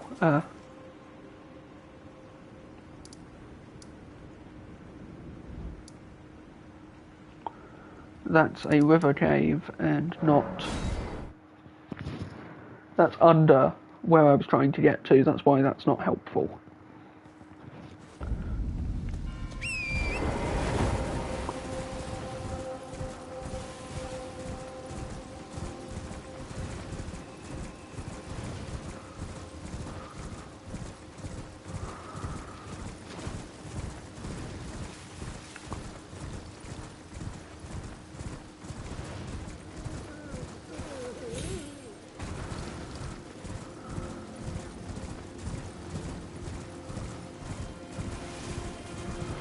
But if I ride down a bit and then around, it should be fine.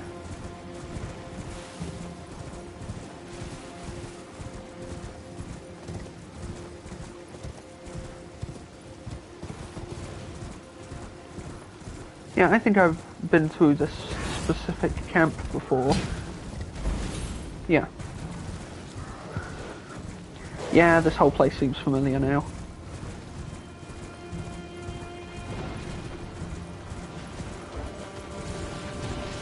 But I think I missed a trick by not riding up this way through the Blood Fiends, because Correct me if I'm wrong, that looks like something with that would have a Sight of Grace inside it, right?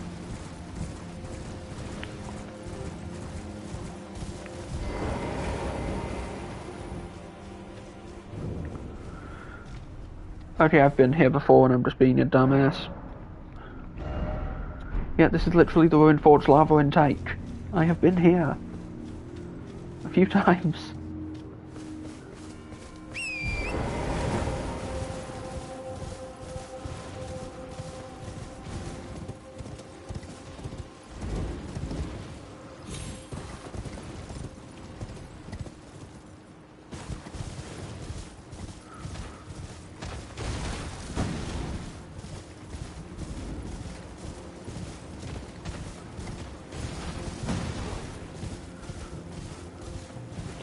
Chase me as much as you want, I'm not stopping for you.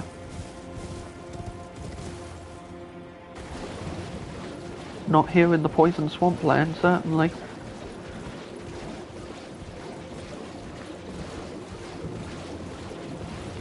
Because last time we were here, there was a path we didn't take. And it was down this way.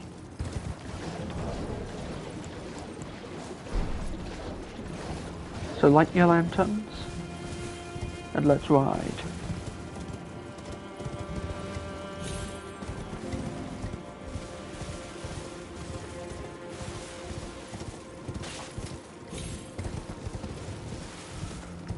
Just seeing what I can see up there before I go all the way down. Now it's entirely possible this is going to lead to somewhere we've already been, but from a different angle, or a different side. But it's always worth checking in case that's not what it is. It's literally Crab Miranda Land from before. Well, the more you know.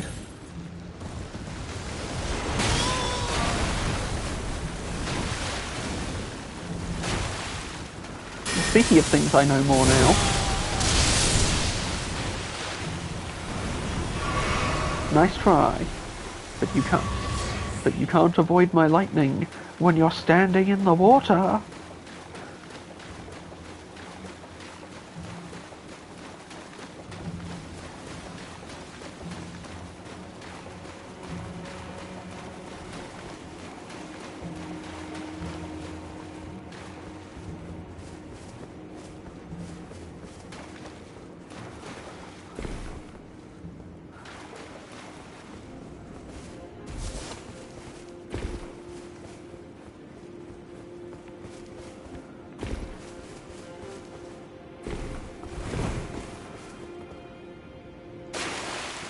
Sometimes I go a while without saying anything, and it makes me wonder, should I be talking more, should I be engaging more with what I'm trying to say to people?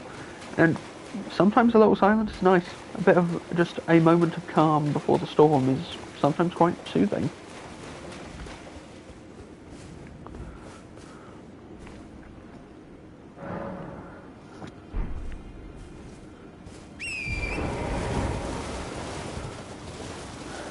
Now we're going to take this little platformy path that was leading us further down before.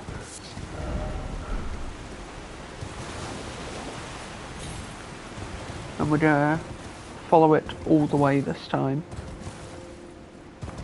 Stop for items. Try not to stop too much for fighting, if we can help it. Already checked over there. Can't get down there from here, but I bet we can backtrack to there from here, from somewhere a bit further down.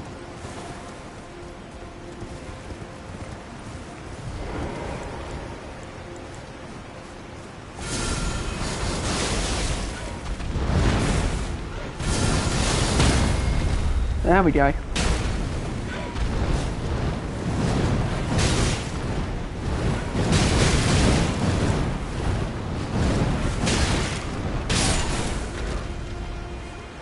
Always really satisfying to land a flying kick on a flying enemy. And when it's the death blow, ooh, that's nice.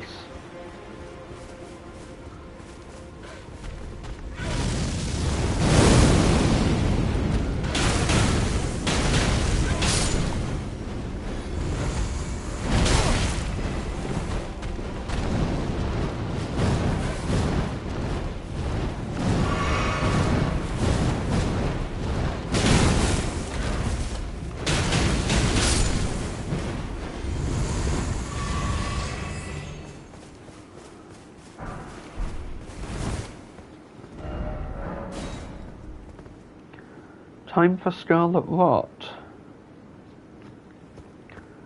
Well, that's ominous. We haven't seen hide nor hair of Melania, nor any of the things associated with her this whole trip.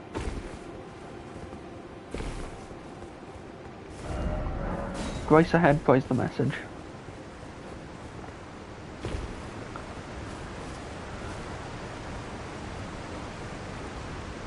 Okay, now we're on the right track. And I could probably, if I wanted, drop down and go back to where that lobster is.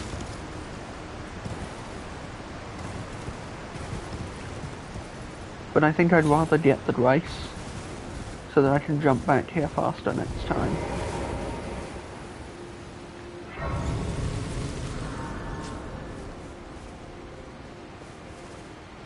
Hi. I was once told a coffin could convey its passenger upon a gentle cruise to the velvet garden of deepest purple. Oh, to slumber in such a paradise.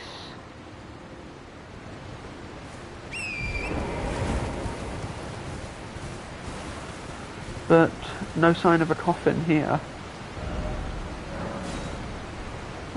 Just a gorgeous view. But let's keep climbing. You never know what you might find.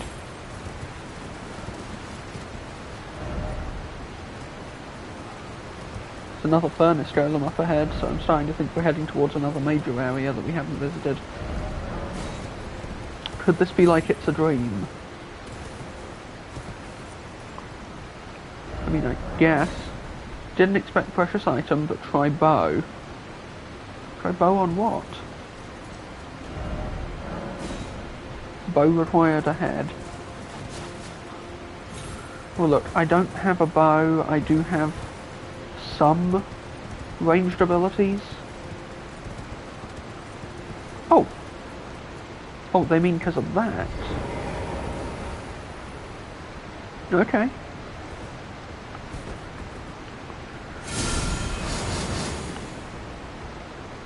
I think I might be able to hit it with my golden axe. Yep. But now I have to get down there to collect whatever that is.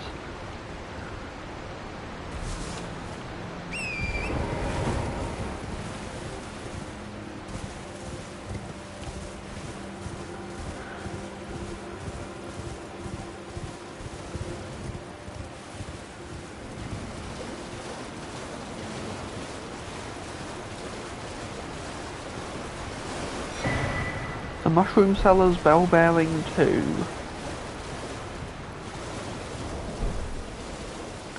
think that's the first new bell bearing we've found in this entire area. Like, across the DLC.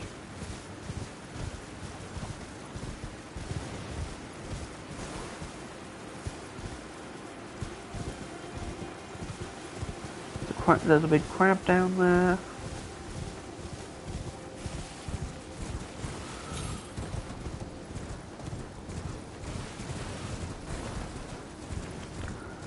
That furnace golem looks like its legs aren't covered like the other ones were.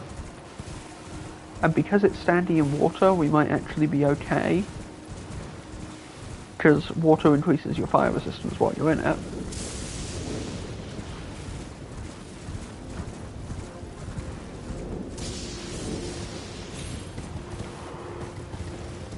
So it might be a fight we can win.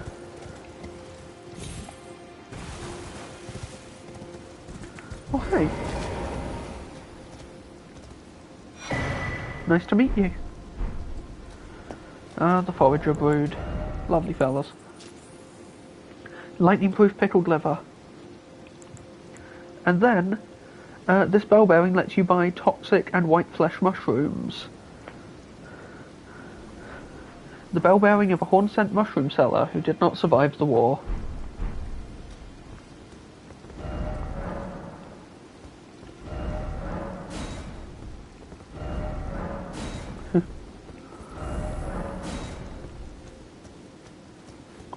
Those guys are nice.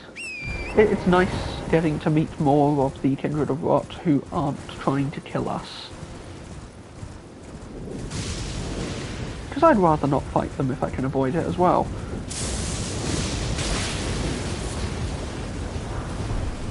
Ooh, the lightning perfume bottle. I want to say that's a dex weapon.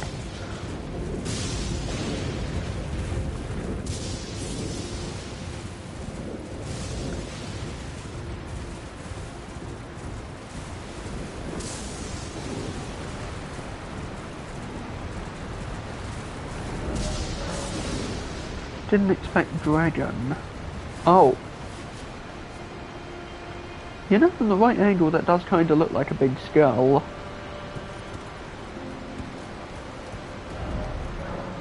Likely dragon. Oh wait, no, it's like a wing, isn't it? It's like a giant wing.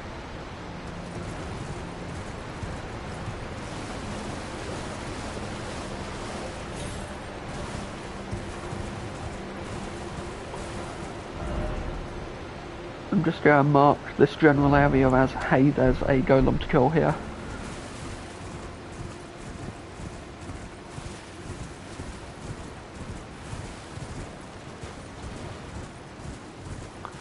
I do love the lightning ram and lightning goat sort of things that we've been meeting in this area.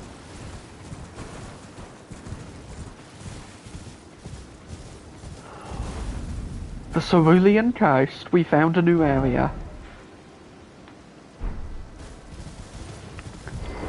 Oh, so happy. I was hoping we would find something cool.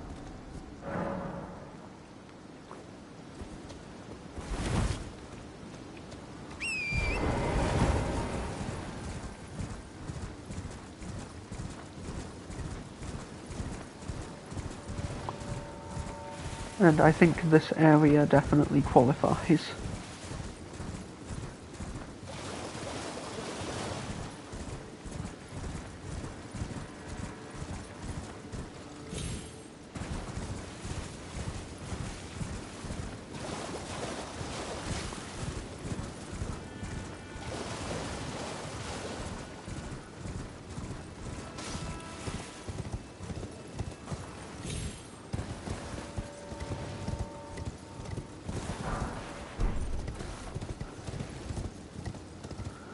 And we've got more of these big old ruins. The mural kind of looked like a horn scent at a glance. Or just an ox. Could also just be an ox.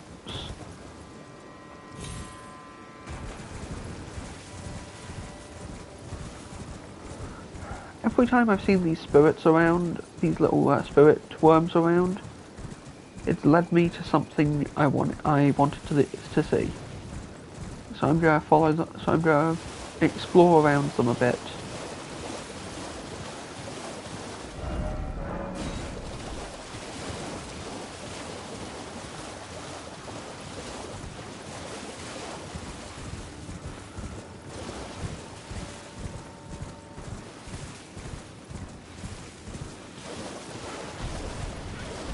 More foe grave birds.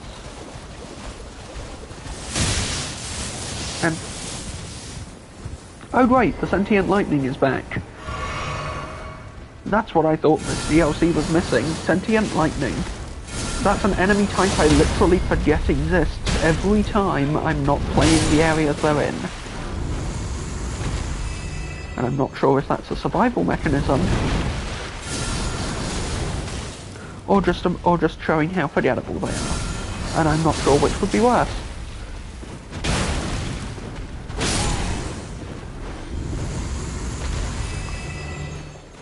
What I am sure about is that they wouldn't put it here if there wasn't something worth investigating.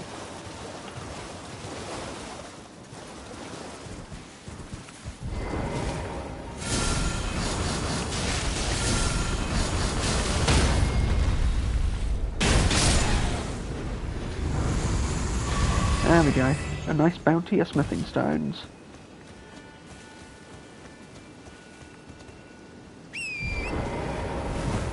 Now if we circle around the sentient lightning a bit,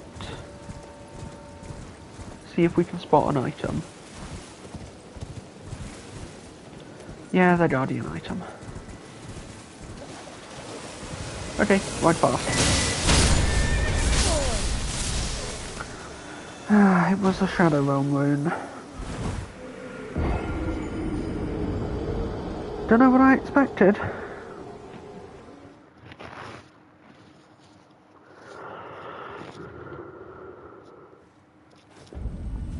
Guess I expected them to screw me over and they did, so... in a way...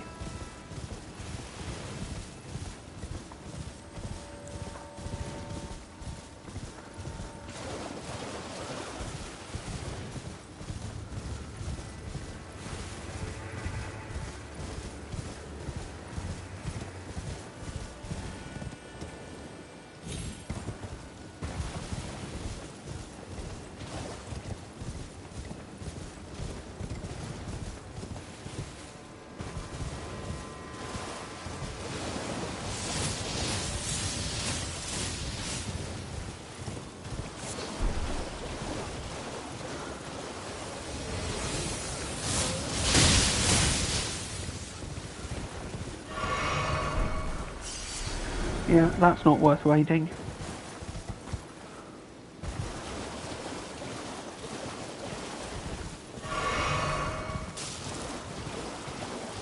There's definitely got to be something cool around here, though. Just look at all these ruins. Not to mention, as always, there's more of these spirit worms around.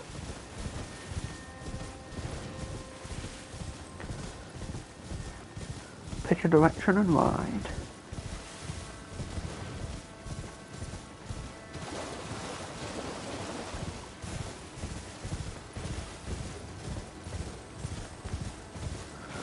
The fact that spirit summoning just got enabled is worrying me more than it should.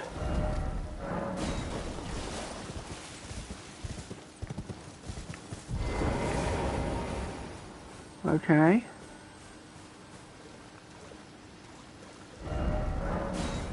Demi-human but whole. Be wary of the demi-human. Okay, it's another demi-human swordsman.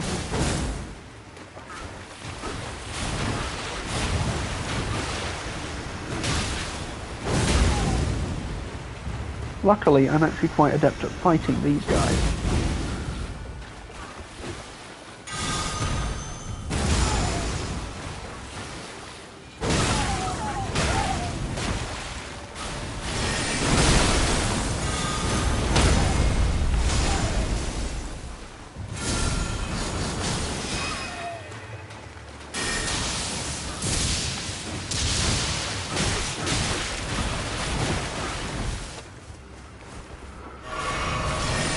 I got some practice when I fought your friend in the jail. Clearly I need more practice.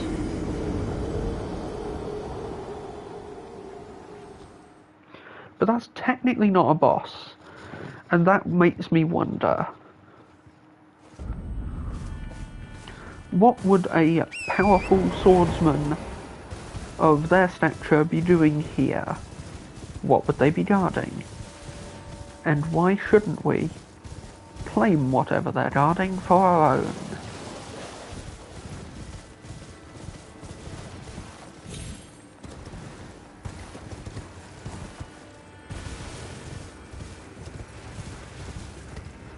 I will say, if there's one thing I regret about this first playthrough, it's definitely that we met Tholier after Miquella's enchantment broke. Because I feel like the dialogue has changed as a result. Because the dialogue did change as a result of that, and I wonder how much it's changed.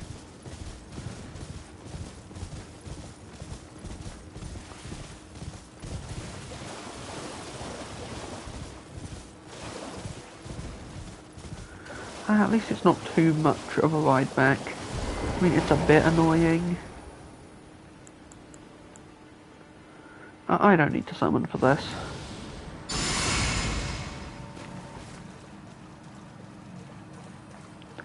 I could summon for this, but I think this is entirely something I am capable of handling.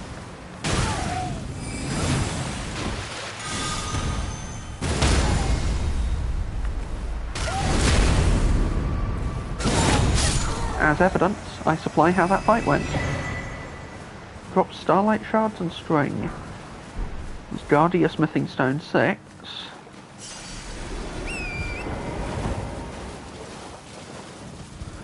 The hell is this place?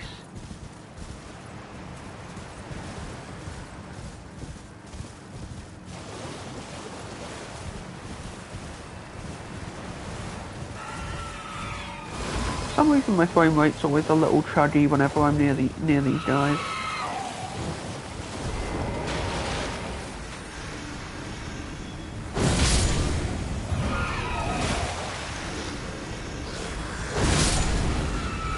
Look guys, I defeated your Master Swordsman.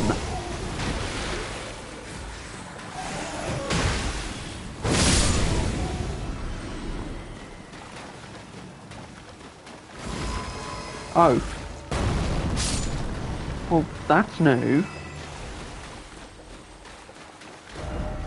Be wary of demi-human. Armament ahead. Our regret.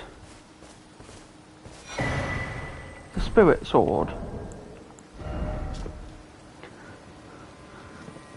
Sharp blade sculpted into a twisted shape, a sword that has seen many years of use in the gravesite, said to serve as a medium to commune with spirits. Has the unique skill Rancor Slash, which lets you spin around slashing foes while summoning vengeful spirits to chase them down. Additional input allows a follow-up attack. And that's a int weapon.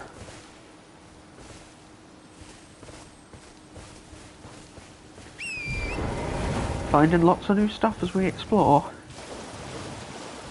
A friend of mine's doing is playing a sorcerer in the DLC. Might tip them off that there's a cool sword around here.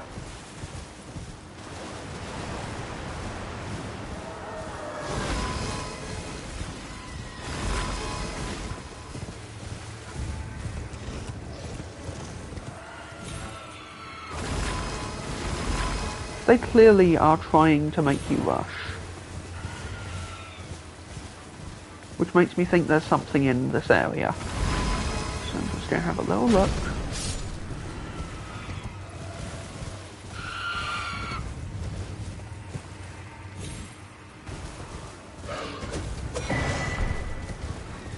Sorry, taking a guarded fragment. Okay, let's try not to aggravate the sentient lightning, which is always near water.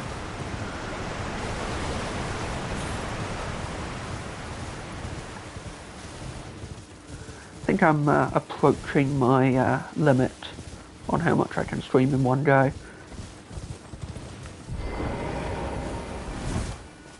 Why is there just a summoning pool here? Is there a race nearby? Or a boss?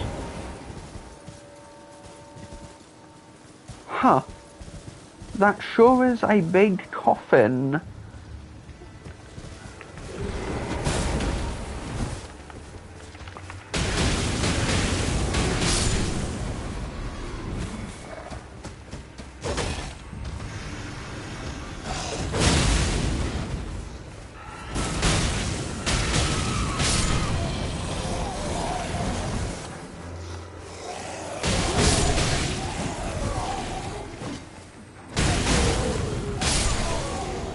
You know what I've not been using? This whole time I could have been dealing a bit more damage. And while I'm adjusting, let's go ahead and throw on... Hey, where's that new talisman that changes spellcasting speeds? Kinda curious about that one. Didn't make that up, did I?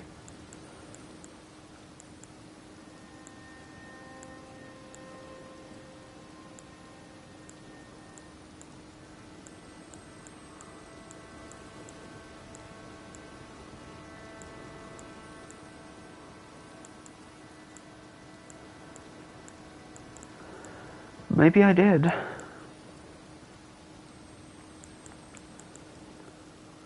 That's the poise after using a flask.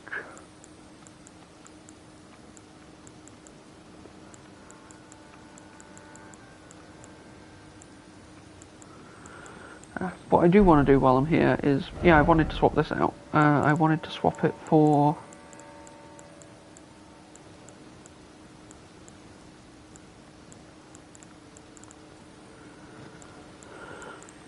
There it is. Either Swaddling Cloth or Blade of Mercy. I'm not sure. You know what?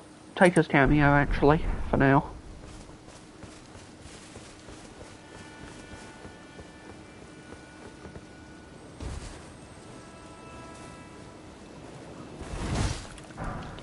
This is 100% something worth investigating. Because they said that the coffin will convey you somewhere, and that looks like a giant coffin ship made of stone.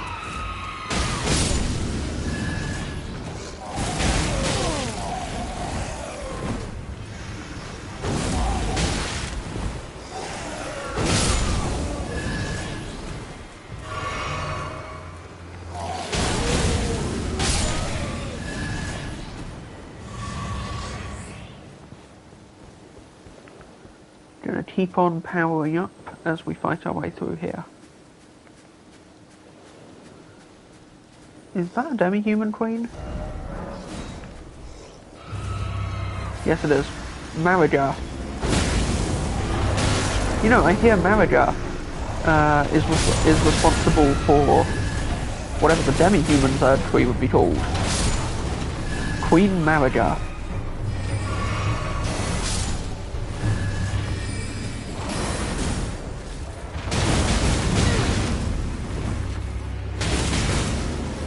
It'd be great if we could wield a staff that also did melee damage this well. Even half this well, actually. But, boss down.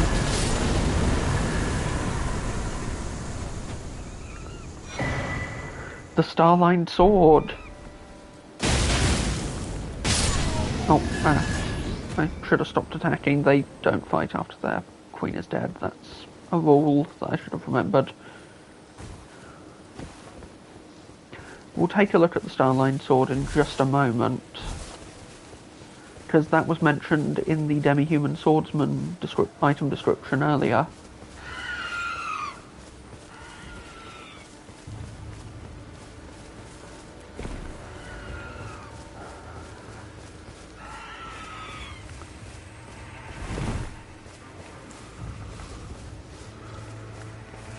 Dear oh dear.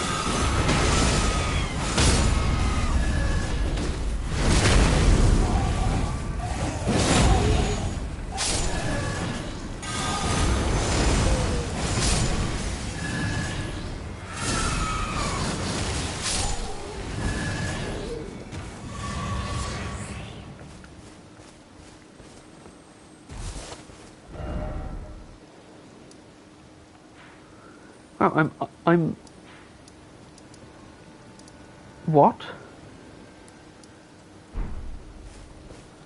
So this part of the Cerulean Coast is just under the...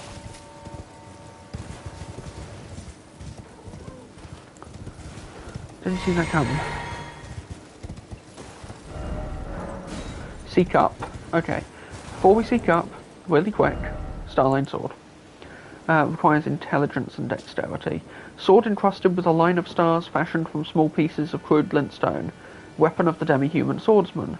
When bestowed with this weapon by their queen, the swordsman swears to find the truth that lies at the end of the procession of stars. Allows you to use Onz's line of stars, which is named after a demi-human swordmaster, imbues sorcerous energy into lined glintstones to execute a slash attack. Repeat inputs allow for 2 additional follow-up attacks that each deal greater damage than the last. And that is a magic katana. A good-looking magic katana too.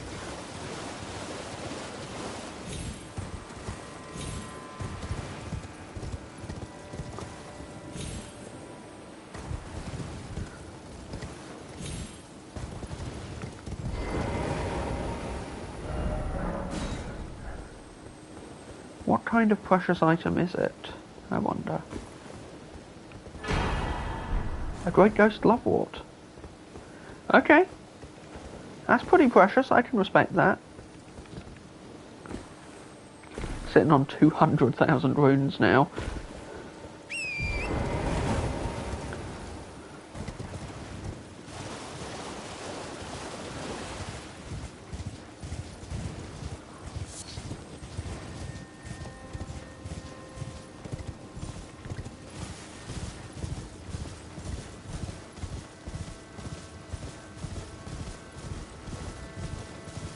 What a fascinating assortment of items we've uncovered.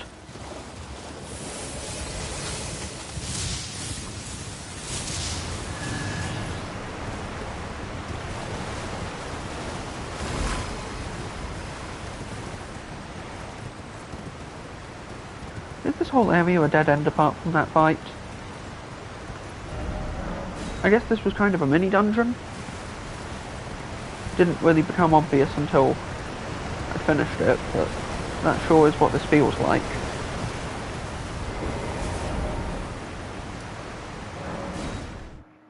Teleport back to the Cerulean Coast then. Just goes to show how time flies when you're having fun. Thought this stream would be over quite a while ago.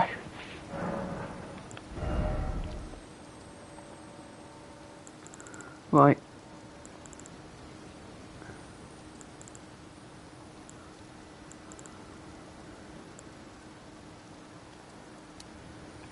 I think a little bit of mind can't hurt. My goal for this build is 30 mind. Just FYI. But we will explore the rest of the Cerulean Coast. Jesus, what a huge area. Next time in Elden Ring, Shadow of the Erdtree. Thank you all so much for watching. This has been awesome. And goodbye for now.